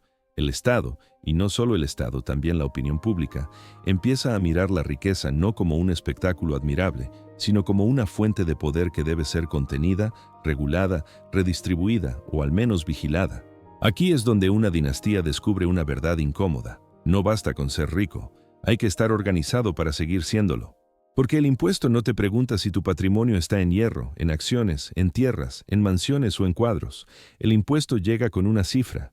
Y esa cifra se paga con algo real, con liquidez, con venta, con renuncia. Ahí aparece el dilema que parte a muchas familias. Para pagar lo que debes, tienes que vender, y vender siempre significa perder algo. La pregunta es: ¿qué pierdes? ¿Vendes activos productivos? Acciones, participaciones, negocios, derechos. Eso puede salvar las mansiones, pero te quita el motor que generaba el flujo constante. Es pan para hoy y hambre para mañana. ¿Vendes símbolos? Casas, arte, joyas, bibliotecas, terrenos, muebles, piezas únicas. Eso te da liquidez inmediata, pero te arranca el corazón del mito. Te convierte el legado en inventario. Y lo peor, cuando una familia empieza a vender símbolos, el mundo lo interpreta como lo que es, aunque nadie lo diga. Una confesión. Una señal de que el sistema ya no se sostiene solo. Muchas fortunas mueren así. No en un escándalo, no en una noche, no con un titular dramático. Mueren en una sucesión de decisiones razonables que juntas hacen irreversible la pérdida. Primero se vende una propiedad secundaria, luego una colección, luego una casa que ya no tiene sentido mantener, luego un terreno, luego piezas de arte que están mejor en un museo. Luego llega el momento en que el apellido sigue siendo famoso, pero el patrimonio ya no tiene la misma densidad. El nombre flota y el dinero se vuelve cada vez más ligero. Y dentro de la familia, cada reacción abre una herida distinta. Hay quienes intentan conservarlo todo, como si conservar fuera una forma de honrar al fundador. Son los que viven en negación elegante. Esto es temporal, ya pasará, la fortuna siempre se recupera. A veces tienen razón, muchas veces no. Porque la historia no promete repetir las mismas condiciones. Hay quienes liquidan, porque prefieren seguridad a símbolos. Piensan, mejor asegurar lo mío, aunque el mito se reduzca. No quieren ser los últimos guardianes de una fachada imposible, y en su lógica hay algo práctico, pero también hay algo devastador. Cada venta rompe un pedazo del relato familiar, y hay quienes, sencillamente, se paralizan. No hacen nada, esperan. Como si el dinero por sí solo fuera a reorganizar el caos, como si el apellido fuera suficiente para que el mundo vuelva a abrirles las mismas puertas sin condiciones. Pero el siglo XX no funciona así. El siglo XX no premia la inercia. En medio de todo esto, volvemos un momento a Consuelo, porque su historia sirve como espejo perfecto. Desde fuera, su matrimonio parece la cima del cuento. Título, palacio, Europa, la nobleza que por fin legitima el dinero americano. Pero Consuelo descubre algo que la familia tarda más en aceptar. El estatus también tiene gastos ocultos. No son solo gastos económicos, que los hay. Casas enormes que mantener, personal, restauraciones, protocolos, compromisos sociales interminables. Son gastos emocionales, gastos de identidad, gastos de vida. Consuelo aprende que pertenecer a una estructura aristocrática significa vivir dentro de una red de expectativas que no has elegido, y que esa red tiene su propia trampa. El título te reconoce, pero no te devuelve la libertad. Te coloca en un sitio y luego te exige permanecer ahí. Mientras ella paga ese precio al otro lado del Atlántico, la familia en Estados Unidos paga otro. El precio de sostener un imperio en un país que ya no mira el exceso con la misma inocencia. Porque el mito del rico admirable empieza a mezclarse con otra imagen, la del rico como problema. Y cuando el clima cambia, incluso las fortunas mejor vestidas se sienten expuestas. La caída, entonces, empieza a parecer inevitable no porque se queden sin dinero de golpe, sino porque se quedan sin margen. Cada año hay más herederos, cada año el Estado exige más claridad, más aportación, más control. Cada año el lujo cuesta más, y cada año el país se vuelve menos paciente con la idea de que una familia pueda vivir como si estuviera por encima de las reglas. Y entonces llega el golpe que no negocia con apellidos, 1929. A partir de aquí, el lujo deja de ser admiración y empieza a aparecer provocación. Lo que se derrumba no es solo la bolsa, se derrumba el permiso social para vivir como antes. Hay un momento en el que una época cambia de piel. No siempre se nota el día exacto, pero cuando ocurre, el aire parece distinto. En 1929, ese cambio tuvo sonido propio. El murmullo creciente de los rumores, el golpe seco de los titulares, el eco de teléfonos sonando sin parar, y una palabra que empieza a repetirse como una amenaza en voz baja. Pánico. Al principio, muchos no lo creen, porque las burbujas siempre vienen con una promesa: esto no puede romperse. Los mercados suben y la gente convierte el crecimiento en costumbre. En salones privados se habla de oportunidades como si fueran leyes naturales. En los clubs se comenta con ironía a quienes se han quedado fuera. Y en las mansiones, en esos comedores diseñados para impresionar, el dinero todavía parece un líquido infinito. Llega, circula, se exhibe, se transforma en mármol, en terciopelo, en vajillas, en colecciones, en temporadas completas de vida. Hasta que un día el aplauso se corta. Los titulares cambian. Los bancos empiezan a desconfiar. Las conversaciones se vuelven cortas. La palabra seguridad reemplaza a la palabra expansión. Y lo que antes era una fiesta que nadie quería abandonar, se convierte en un teatro donde todos miran hacia la salida. Para una dinastía, el crack no es solo un problema de cifras, es un problema de estructura, porque las fortunas enormes no suelen existir como un montón de billetes apilados, existen como un paisaje, acciones, terrenos, participaciones, inmuebles, obras de arte, contratos, derechos, promesas. Eso funciona mientras el mundo cree en el valor de ese paisaje, pero cuando el mercado cae, el paisaje deja de ser sólido y se convierte en una especie de niebla contable. De pronto el dinero está, pero no está donde lo necesitas. Las acciones pierden valor en cuestión de días. Lo que ayer era garantía, hoy es duda. Los préstamos que antes se renovaban con una sonrisa, ahora vienen con condiciones, con llamadas incómodas, con exigencias de liquidez.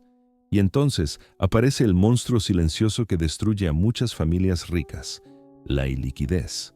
Porque el estilo de vida no espera. Los gastos no se detienen por respeto al apellido. El personal sigue cobrando, los sistemas de calefacción siguen consumiendo, las reparaciones siguen siendo necesarias, las deudas, si las hay, siguen reclamando su parte, los impuestos siguen llegando. Y el lujo, ese lujo que parecía natural, empieza a revelar lo que realmente era, una maquinaria enorme que necesita combustible constante. Ahí es cuando lo impensable se vuelve normal. Subastas. La palabra en sí ya duele, porque en el fondo significa esto. Algo que antes era nuestro pasa a ser de quien pague. Y no hablamos de objetos pequeños, hablamos de piezas que eran símbolos, trofeos silenciosos de una guerra social que la familia había ganado durante décadas. Cuadros, muebles, joyas, bibliotecas, colecciones enteras que habían servido como prueba material de pertenencia. Luego vienen los cierres. No cierres públicos, no siempre. A veces son cierres que solo se notan por detalles, menos luz en las ventanas, menos coches en la entrada, menos movimiento en los jardines, propiedades que se quedan vacías porque mantenerlas es más caro que el orgullo de decir que aún son tuyas. Y después, quizá lo más duro, la reducción del personal. Porque una mansión, para funcionar, es casi una pequeña ciudad. Y cuando esa ciudad se apaga, lo primero que desaparece no son los candelabros, es la vida humana que los mantenía brillando. Cocineros, jardineros, doncellas, chóferes, asistentes, personas que conocían el ritmo exacto de esa casa, que sabían cómo se servía una cena, cómo se preparaba una temporada, cómo se sostenía el espectáculo cotidiano del prestigio. En el Gilded Age, una mansión era un escenario. En 1929 empieza a aparecer otra cosa, un peso muerto. Porque la mansión no se adapta, no se hace pequeña, no se vuelve práctica. Y en tiempos de crisis, lo impráctico se vuelve casi ofensivo. La casa que antes era admiración, ahora puede ser resentimiento. La fachada que antes decía éxito, ahora puede decir exceso. Y aquí ocurre algo aún más importante que la pérdida económica. Ocurre una pérdida de permiso social. Hasta ese momento, el país había tolerado, y en ocasiones celebrado, la idea de que una familia viviera por encima de la escala normal. Era parte del relato nacional. El sueño americano como espectáculo máximo. Pero cuando el miedo se instala, cuando la gente pierde empleos, cuando las colas crecen y las noticias se llenan de cierres, el espectáculo deja de ser inspirador. Se vuelve irritante, se vuelve una prueba de desigualdad, se vuelve un recordatorio de que alguien jugaba con otras reglas. Y no hay fortuna que sobreviva intacta cuando el público deja de creer en su legitimidad. Aquí es donde se conecta todo lo frágil que ya existía antes del crack. La fragmentación por herencias, la dificultad de coordinar a muchos miembros de la familia en una estrategia común, el problema de pagar impuestos sin vender lo que genera dinero, la tentación de liquidar símbolos para mantener la ilusión un año más, el hábito de gastar para sostener la posición. Todo eso que en tiempos de bonanza era manejable, en tiempos de crisis se convierte en un efecto dominó. Cada decisión se vuelve irreversible. Vendes una propiedad para cubrir pérdidas. Con eso tapas un agujero inmediato, pero reduces tu base patrimonial. Luego vendes una colección para pagar impuestos o deudas. Eso te da aire, pero te quita un símbolo que sostenía el relato. Luego, intentas recortar gastos, pero el recorte es visible. Menos personal, menos eventos, menos presencia. Y en el mundo del estatus, la ausencia no es neutral. La ausencia es un mensaje. Y mientras todo esto sucede, hay un contraste emocional casi cruel. Porque la casa sigue ahí. Los salones siguen siendo enormes. Las escaleras siguen pareciendo diseñadas para una entrada triunfal. Las paredes siguen colgadas de retratos, pero la energía que sostenía ese mundo se está evaporando. Es como vivir dentro de una catedral que ya no tiene feligreses, como sostener un decorado cuando la obra se ha cancelado. Una dinastía puede sobrevivir a un escándalo porque un escándalo se olvida, se tapa, se negocia. Una dinastía puede incluso sobrevivir a un rival, porque los rivales tienen rostro y estrategia. Pero lo que cuesta es sobrevivir a un cambio de era, porque una era no discute contigo, simplemente te reemplaza. Y en este punto, la tragedia empieza a tener una forma más íntima. Ya no es solo la fortuna cae, es la sensación de que todo lo que se construyó para durar, para ser eterno, dependía de condiciones que nadie controlaba. La confianza del mercado, la tolerancia social, la estabilidad política, la idea misma de que el país aceptaría siempre el mismo teatro. En los años anteriores, la familia había aprendido a ganar, había aprendido a exhibir, había aprendido a entrar en la puerta correcta, pero el crack revela una pregunta más dura. ¿Había aprendido a permanecer? Porque permanecer no es solo conservar dinero, es conservar sentido, es saber quién eres cuando ya no te aplauden. Y ahí, en ese silencio nuevo, empiezan a aparecer escenas que el mito nunca contó. Habitaciones cerradas, decisiones tomadas con miedo, conversaciones tensas sobre qué vender, qué salvar, qué admitir y qué seguir fingiendo. Y la época ahora ya no se deja impresionar. Pero hay un tipo de tragedia que las cifras no cuentan, cuando el apellido sigue en la puerta y por dentro ya no queda nada. Cuando el mundo se vuelve más pequeño, cuando los titulares dejan de hablar de récords y empiezan a hablar de colas del pan, bancos cerrados y salarios recortados, el apellido deja de ser una corona y empieza a parecer una diana. Y para una familia como esta, que había aprendido a existir como espectáculo, el golpe no fue solo económico, fue identitario. Ser Vanderbilt había significado durante décadas ser una unidad de medida, no muy rico, sino el tipo de rico que obligaba a los demás a ajustar la imaginación. Pero en el momento en que esa imaginación colectiva cambia, también cambia el lugar que ocupa tu apellido en la historia, porque el dinero, cuando sobra, puede funcionar como un calmante. Te protege de las consecuencias, retrasa las decisiones difíciles, compra silencio, compra tiempo, compra distancia, y ese es el problema. Cuando el dinero baja, no solo aparecen pérdidas, aparecen de golpe todas las cosas que el dinero había mantenido anestesiadas. A estas alturas, la dinastía ya no es un bloque, es un conjunto de ramas, un árbol enorme donde cada rama vive una vida distinta, con su propio ritmo de caída. Y ahí empieza una forma de tragedia más difícil de contar, la tragedia privada. La que no siempre aparece en los balances, pero se siente en los pasillos de las casas demasiado grandes, en los matrimonios que empiezan a romperse sin que nadie lo note desde fuera, en la presión diaria de sostener una imagen cuando ya no hay fuerzas para sostener ni la rutina. Piensa en lo que significa crecer dentro de un apellido que no te pertenece del todo. Un apellido que, antes de que hayas decidido quién eres, ya decidió por ti qué representas. Vanderbilt no es solo familia, es marca. Es expectativa, es comparación. Y cuando llega una crisis que convierte el lujo en provocación, esa marca se vuelve un peso doble. El público mira con más dureza y tú te miras con más dureza también. El error de una persona ya no es solo error, es un Vanderbilt haciendo eso. Y en ese terreno, los refugios tradicionales se vuelven peligrosos. Hay quien intenta aferrarse a la rutina de siempre, mantener la casa, mantener el personal, mantener los eventos, como si repetir el guión pudiera hacer volver la época. Hay quien hace lo contrario, se desprende, vende, corta, desaparece. Y hay quien no sabe hacer ninguna de las dos cosas, quien se queda en medio, paralizado, intentando sostener un mundo que ya no existe, con herramientas que ya no sirven. Cuando el dinero deja de ser infinito, también cambia la dinámica familiar. Los conflictos que antes podían posponerse empiezan a exigir resolución. Los matrimonios que ya eran frágiles se vuelven insoportables, las lealtades se recalculan. Y lo más cruel, en las familias leyenda, la vulnerabilidad no se permite, no se premia. se esconde, se maquilla, se castiga con silencio. En esa atmósfera aparecen los síntomas: separaciones, peleas, escándalos, hábitos destructivos. No porque ser rico te arruine por sí solo, esa es una explicación fácil, sino porque, cuando tu vida se construye como símbolo, es muy difícil pedir ayuda como persona. Y si encima el mundo exterior se está hundiendo, el interior se convierte en una habitación cerrada donde todo resuena más fuerte. La caída, además, no llega como una escena única, llega como una sucesión de pequeñas humillaciones. La primera vez que alguien dice no a una solicitud que antes era automática.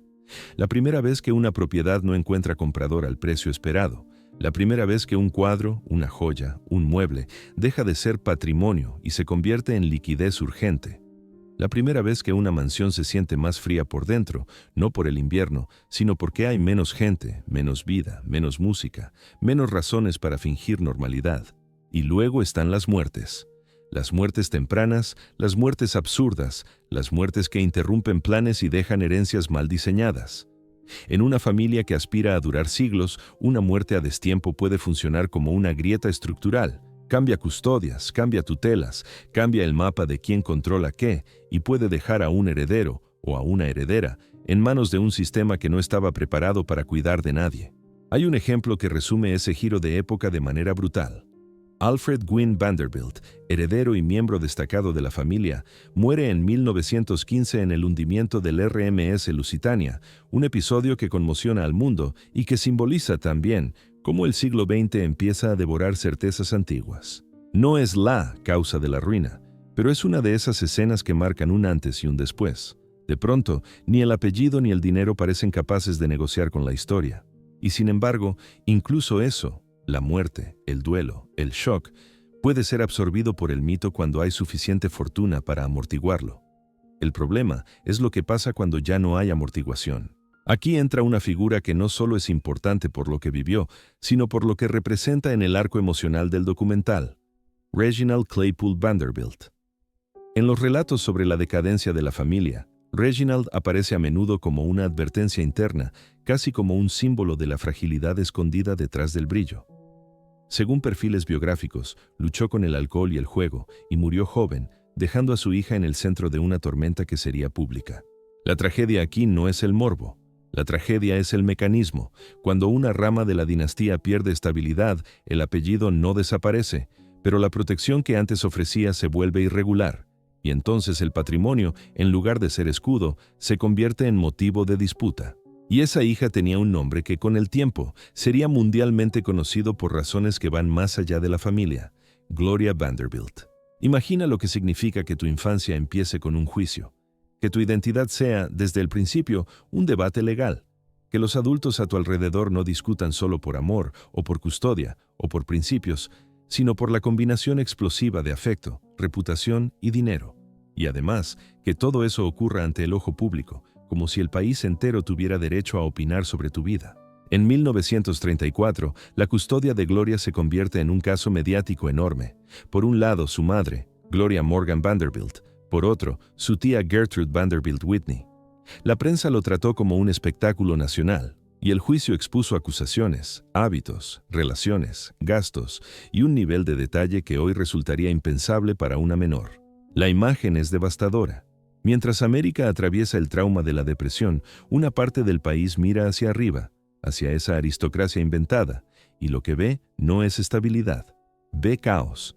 Ve privilegio peleando consigo mismo. Ve, en el peor sentido, una confirmación de prejuicios, que los ricos viven en un universo moral distinto. Y aquí, si vuelves a Consuelo por un segundo, la historia rima.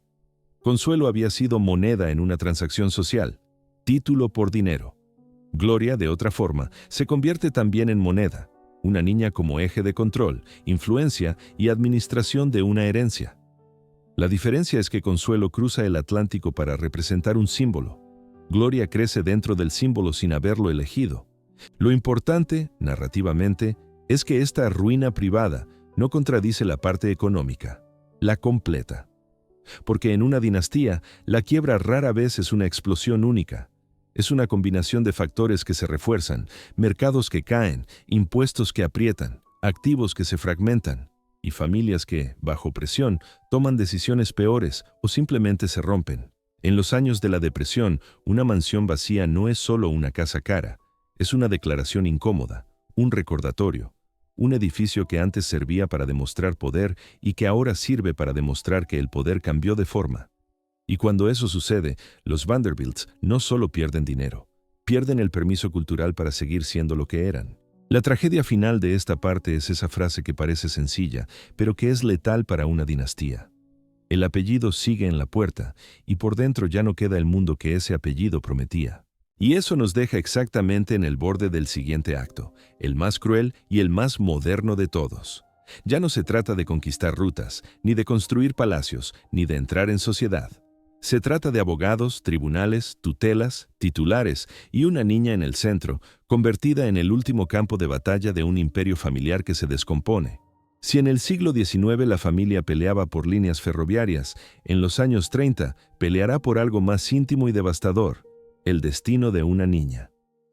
Hay un momento en la vida de una dinastía en el que todo lo que parecía infinito se vuelve legible, se vuelve contable, se vuelve discutible y, sobre todo, se vuelve público.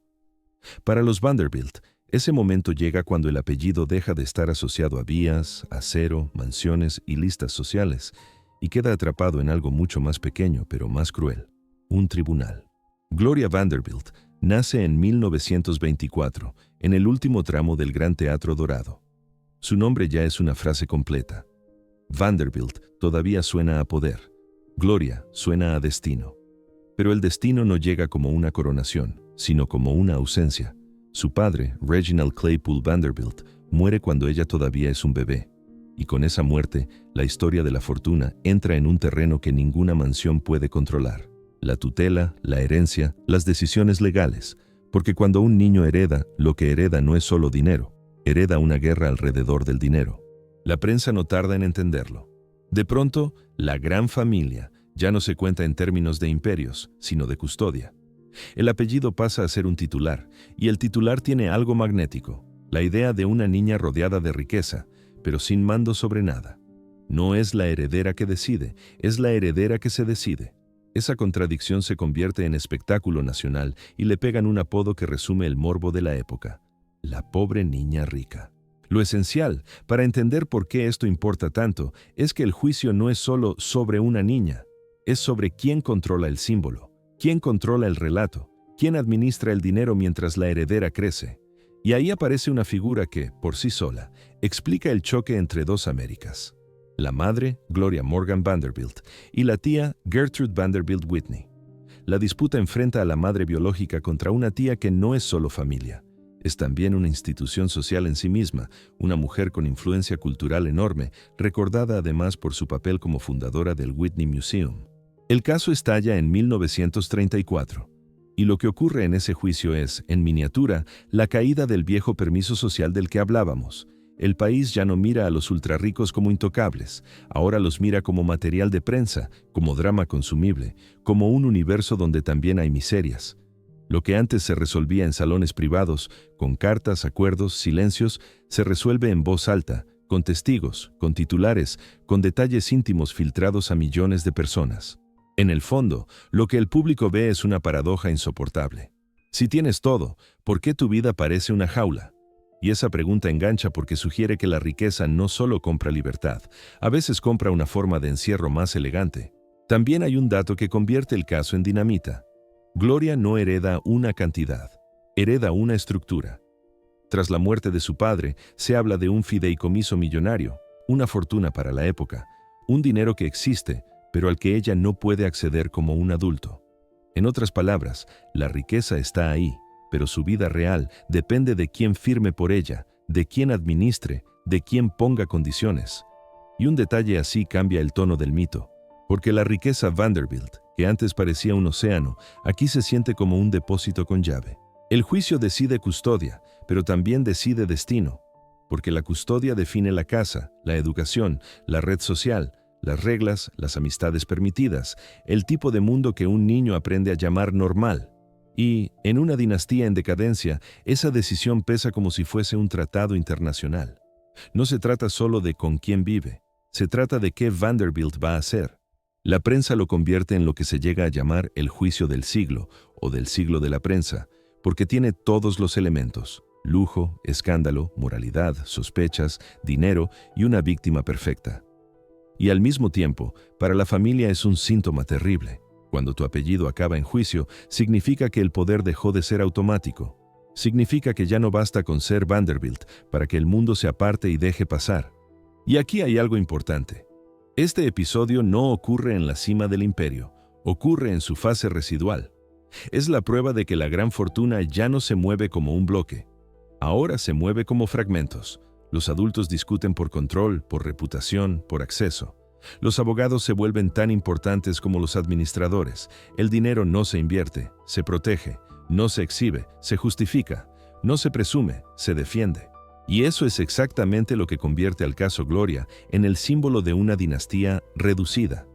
Porque la historia Vanderbilt, que comenzó como un relato de expansión, más rutas, más control, más construcción, termina convertida en un relato de contención. ¿Quién evita que algo se pierda? ¿Quién mantiene algo en pie? ¿Quién conserva el nombre sin poder sostener lo que ese nombre significaba antes? Lo más inquietante es que, incluso cuando la custodia se resuelve y la vida de Gloria sigue, el apellido ya no recupera su antigua condición. Gloria, de hecho, se convierte en una figura pública por muchas razones: socialite, artista, creadora, rostro de una época, y su vida permanece en el imaginario cultural durante décadas. Pero precisamente por eso, el contraste es tan fuerte. El apellido sigue existiendo, pero ya no es sinónimo de el imperio, es sinónimo de una historia. Y ahí está la tesis escondida. Una dinastía puede perder el control de su poder sin perder su apellido. El apellido puede seguir en portadas, en invitaciones, en biografías, incluso en la cultura popular, pero como un eco, como una marca histórica, como una reliquia con brillo. A partir de aquí, cuando alguien dice Vanderbilt, puede estar pensando en mansiones, en Newport, en la Edad Dorada, o puede estar pensando en una niña convertida en noticia, en un juicio que expuso a la familia ante el país, en la idea de que el oro también se oxida. Y lo más extraño es que ambas cosas son verdad a la vez, porque una dinastía no siempre muere cuando se queda sin dinero. A veces muere cuando pierde el significado de su dinero, cuando deja de ser poder y se convierte en memoria, cuando deja de ser estructura y se convierte en anécdota, cuando, en lugar de conquistar el futuro, solo puede negociar el pasado. Y entonces llega la pregunta incómoda, la que no se responde con cifras ni con listas de propiedades. ¿Perdieron todo o perdieron lo único que hacía que todo importara? Porque a estas alturas, lo que vemos ya no es una familia gobernando un país desde la riqueza, sino una familia intentando sobrevivir a su propio nombre. Y cuando eso pasa, la caída deja de ser un accidente económico. Se convierte en un mecanismo, en una máquina que trabaja despacio, generación tras generación. Para responder de verdad a esa pregunta, tenemos que dejar por un momento los titulares y mirar debajo, diseccionar el mecanismo real de la caída, pieza por pieza. Si alguien quisiera contar esta historia como un cuento sencillo, diría: se volvieron locos gastando. Pero eso es una explicación cómoda, porque nos deja con la sensación de que el desastre les pasó por culpa de su carácter, como si la fortuna fuese un vaso que se cae por un descuido. Y sin embargo, cuando miras de cerca lo que ocurrió con una dinastía como esta, lo que ves no es un accidente, ves un mecanismo, un sistema que se pone en marcha con la misma lógica con la que se construyó la grandeza, solo que en dirección contraria. Imagina la fortuna como una máquina enorme, compleja, llena de engranajes. Mientras el creador está vivo, la máquina gira con una intención única, pero cuando esa intención desaparece, la máquina sigue girando y empieza a desgastarse por dentro. No de golpe, no con un gran estruendo, con pequeñas pérdidas de presión, con decisiones que parecen razonables en el momento, con hábitos heredados que ya no encajan con la época. Y entonces, un día, alguien mira alrededor y se da cuenta de que el apellido sigue siendo famoso, sí, pero el motor ya no es el mismo. El primer movimiento es siempre el más poderoso. 1. El creador construye, concentración de control. En el origen suele haber una persona o un núcleo muy pequeño que toma decisiones rápidas, impopulares si hace falta, y lo hace con un objetivo claro: crecer, conquistar, consolidar. En la fase de construcción, el control está concentrado. Es casi una dictadura empresarial. Eso tiene un precio moral y humano, pero produce algo difícil de replicar: coherencia. Las apuestas están conectadas, los riesgos se calculan con un instinto entrenado y el sistema se organiza alrededor de un mando. En esa etapa, la fortuna no se siente como dinero, se siente como movimiento, rutas, contratos, expansión, influencia. La riqueza es un efecto secundario de controlar algo real. 2. La segunda generación administra, a veces con éxito. Luego llega la fase de administración. Aquí, la familia todavía está cerca de la energía original, pero ya no vive en el barro de la creación, vive en el despacho. La segunda generación puede ser brillante, y en muchas dinastías lo es, pero incluso si administra bien, su trabajo es distinto: mantener, optimizar, proteger. Empieza a aparecer una palabra silenciosa: estabilidad. Y la estabilidad es peligrosa, porque enseña una lección equivocada, que el mundo seguirá comportándose igual, que lo que funcionó una vez seguirá funcionando siempre. La segunda generación suele ser la que convierte el imperio en sistema, pero también la que se acostumbra a que el sistema esté ahí. 3. La tercera consume y diversifica sin brújula. La tercera generación nace ya dentro del escenario. Crece entre símbolos que para el fundador eran una conquista, pero para ellos son paisaje. Y cuando algo se vuelve paisaje, deja de sentirse frágil. Aquí empieza la diversificación sin dirección, inversiones en cosas que suenan bien, proyectos que alimentan el ego, gastos que se justifican porque la familia siempre ha vivido así. No necesariamente son irresponsables, a veces simplemente son personas formadas para representar, no para construir. Se especializan en estar a la altura del nombre, y esa especialización, cuando no va acompañada de un plan, se convierte en deriva. 4. El estatus exige gasto continuo, síndrome de vitrina. Este es uno de los movimientos más traicioneros porque no parece un gasto, parece una obligación social. Cuando la fortuna entra en la guerra del estatus, el dinero deja de ser herramienta y se vuelve combustible para una vitrina permanente. La mansión no es una compra, es un compromiso. El personal no es un lujo, es parte del decorado que debe existir. Las temporadas sociales, los viajes, los eventos, la ropa, las donaciones, todo se transforma en mantenimiento de posición. Y el problema del síndrome de vitrina es que no admite pausas. En la vitrina, si cierras un poco la luz, el mundo interpreta que algo va mal. Así que la familia aprende a gastar para parecer fuerte, incluso cuando por dentro ya se está ajustando el cinturón. El gasto se convierte en lenguaje.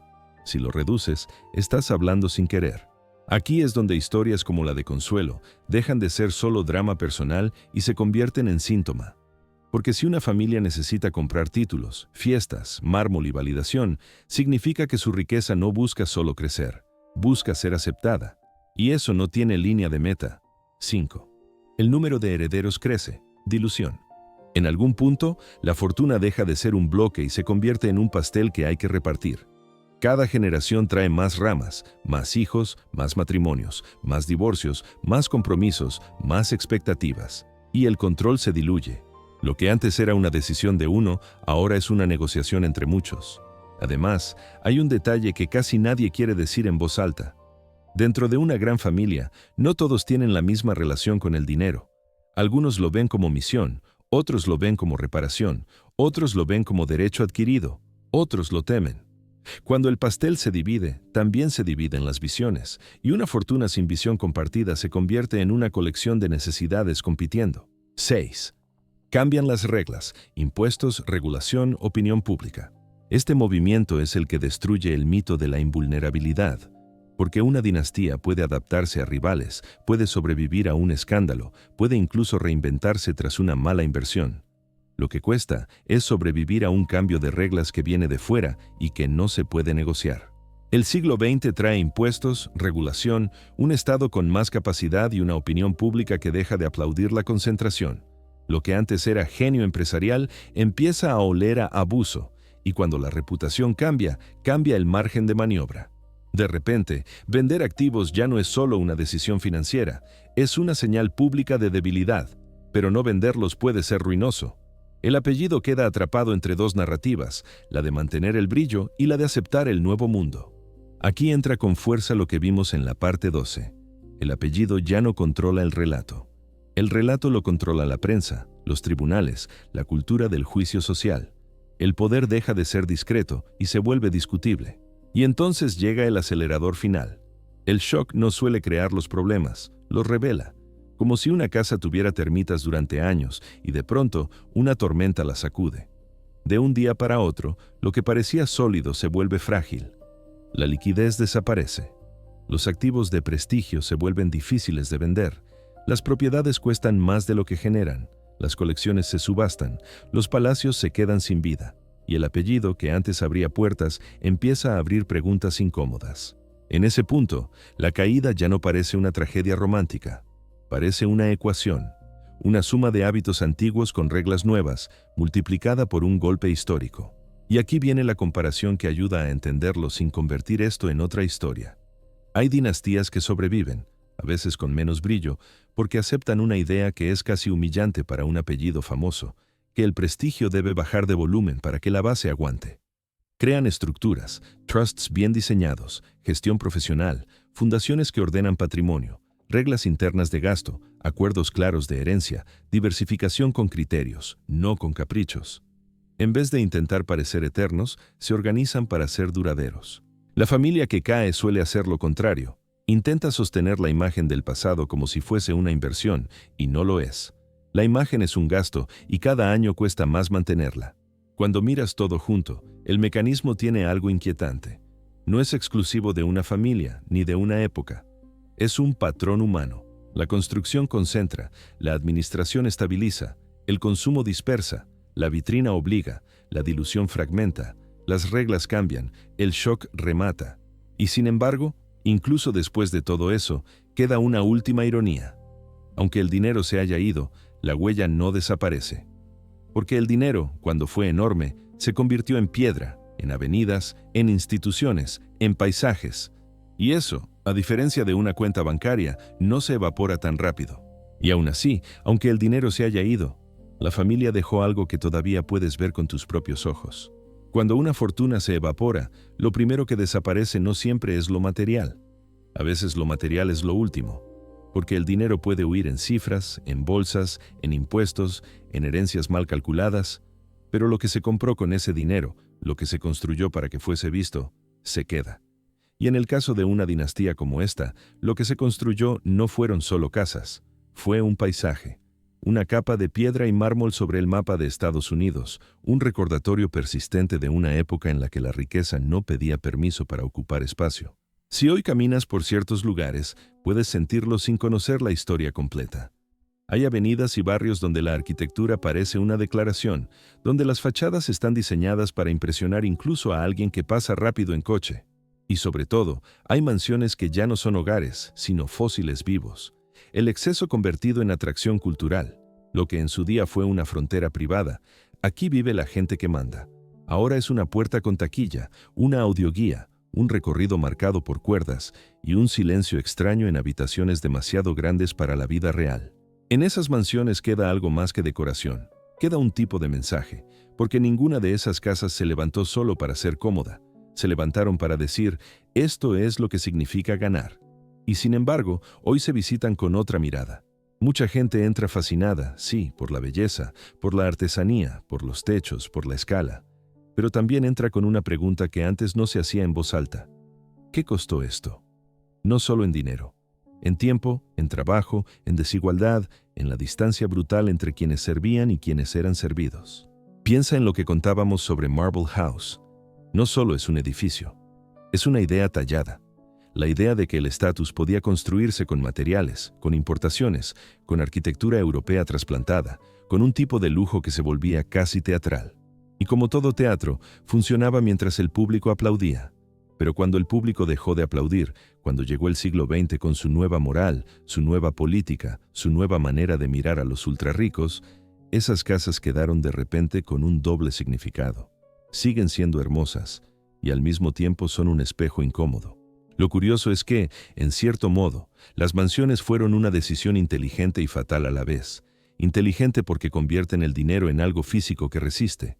Fatal porque convierten el dinero en algo físico que hay que mantener, aunque la fortuna se haya encogido.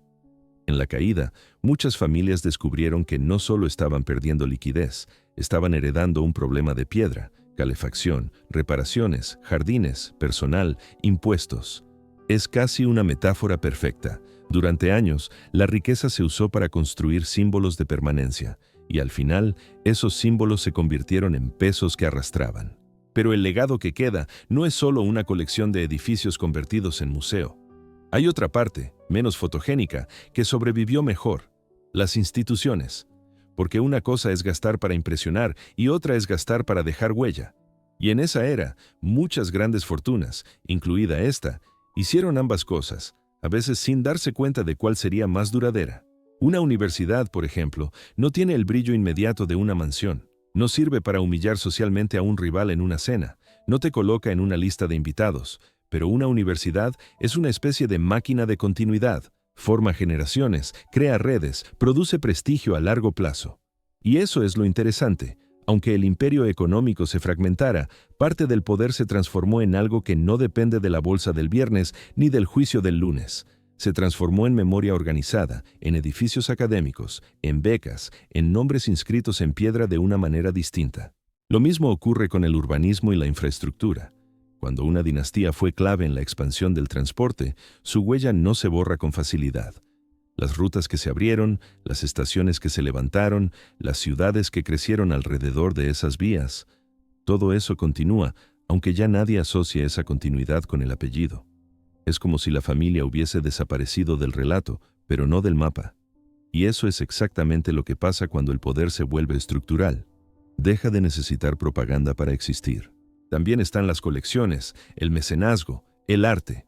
Muchas piezas que hoy se consideran parte del patrimonio cultural llegaron a museos o instituciones porque, en algún momento, alguien con una fortuna imposible decidió que coleccionar belleza era otra forma de gobernar.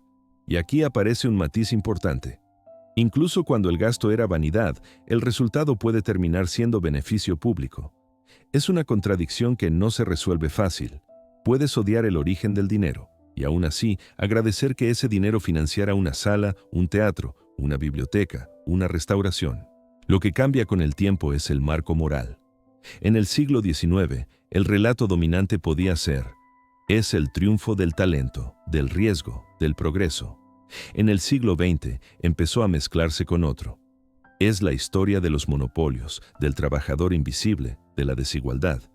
Y hoy conviven ambos relatos, peleándose dentro de la misma visita guiada. Porque la gente no mira estas cosas solo como arquitectura, las mira como símbolo de un sistema. Aquí es donde el documental vuelve, sin que se note, a la tesis. La caída no fue solo perder dinero. Fue perder el permiso. El permiso social para ocupar el centro del escenario sin disculparse. Y esa pérdida se nota incluso en cómo hablamos de estas familias. Hubo un tiempo en que el apellido era una coronación. Ahora el apellido es una pregunta. Y eso, para una dinastía que vivía de la vitrina, es un cambio enorme. En medio de ese cambio, la memoria funciona como un tribunal lento. Algunas historias se suavizan, se vuelven romanticismo, vestidos, bailes, carruajes, mansiones iluminadas. Otras se endurecen y se vuelven advertencia, explotación, desigualdad, aislamiento. Y lo más inquietante es que ambas versiones pueden ser ciertas a la vez, dependiendo de dónde te coloques. Vuelve un momento a nuestras dos figuras humanas, porque aquí el legado se vuelve casi tangible. Consuelo, convertida en símbolo y sacrificio, terminó siendo parte de un intercambio entre dinero americano y título europeo. Ese matrimonio se recuerda porque encarna una idea que sigue viva, que el prestigio se puede comprar, pero se paga con la vida de alguien. Y luego está Gloria, el apellido convertido en juicio, custodia, botín. Ella representa otra cosa, el instante en que el mito deja de ser imperio y se vuelve drama público. Dos vidas diferentes, dos épocas diferentes, y sin embargo ambas son recordatorios de lo mismo. Detrás del mármol siempre hubo personas. Y entonces aparece el giro que lo amarra todo. Lo que más dura no es el cash. El cash se mueve, se divide, se pierde, se esconde, se graba, se evapora. Lo que dura es la infraestructura simbólica. Las piedras, sí. Pero también los nombres en las instituciones, las rutas y los planes urbanos, la estética que contagió a toda una clase social. La idea de que la riqueza debe verse, y aunque el juicio moral cambie, esa idea sigue flotando en la cultura. Puede que hoy nadie tema a esta familia como se temía a un magnate que controlaba rutas y precios, pero el mundo sigue visitando sus edificios, estudiando sus huellas, repitiendo sus historias como parábolas. Y eso significa que la dinastía, incluso en caída, consiguió algo: convertirse en mito. Un mito que ya no se cuenta para admirar sin matices, sino para entender lo frágil que es cualquier imperio cuando cambia el clima de una época. Porque hay un detalle final que suele pasar desapercibido. Cuando una fortuna cae, no desaparece de golpe del imaginario. Se queda como un fantasma. Y los fantasmas hacen preguntas. Te obligan a mirar un salón enorme y pensar en quién lo limpiaba. Te obligan a mirar una fachada y pensar en qué parte de la ciudad no tenía agua corriente.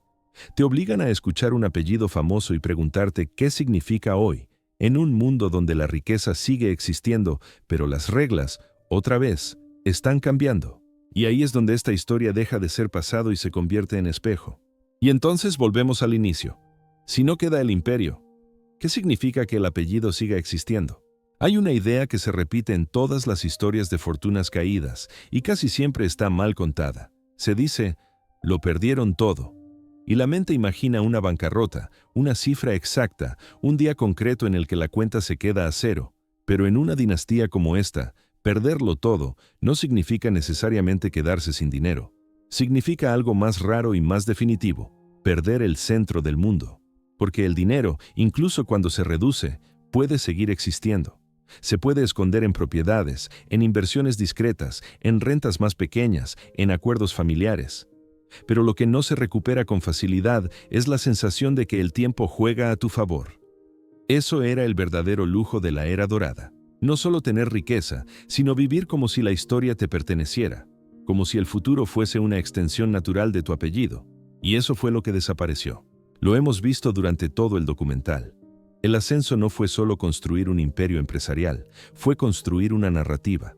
La coronación social no fue solo entrar en un salón, fue imponer un estándar. La fragilidad invisible no fue un error puntual, fue el conjunto de pequeñas decisiones que parecían lógicas en un mundo que no iba a cambiar, hasta que cambió. Y la caída no fue un derrumbe instantáneo, fue un proceso. Impuestos, herencias, dilución, mercados, escándalos, juicios, titulares.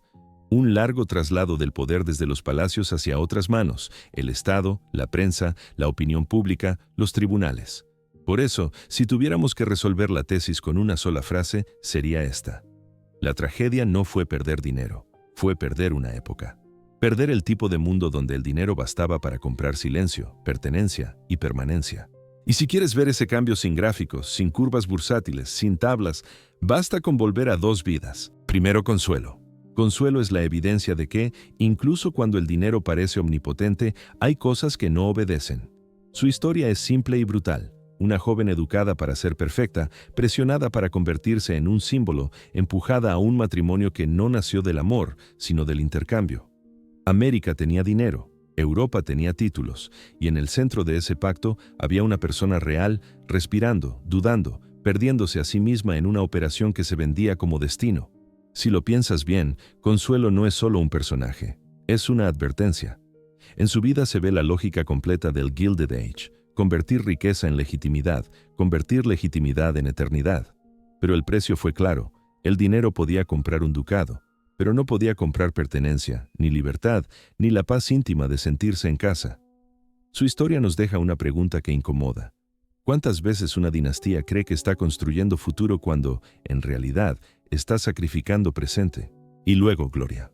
Gloria aparece cuando la historia ya no tiene el brillo de los grandes bailes. Su nombre se vuelve un campo de batalla. Ya no es una familia que domina, sino una familia observada. Y esa diferencia lo cambia todo, porque cuando el apellido entra en el circuito de la prensa, de los tribunales, de los debates públicos, deja de ser una corona y se convierte en un caso. La herencia ya no es una afirmación de poder, es un motivo de disputa. La privacidad ya no es un derecho, es un lujo que puede romperse con un titular. En Gloria se ve la transformación final, el mito reducido a documento legal, la dinastía convertida en narrativa mediática. El apellido, que antes imponía silencio, ahora produce ruido.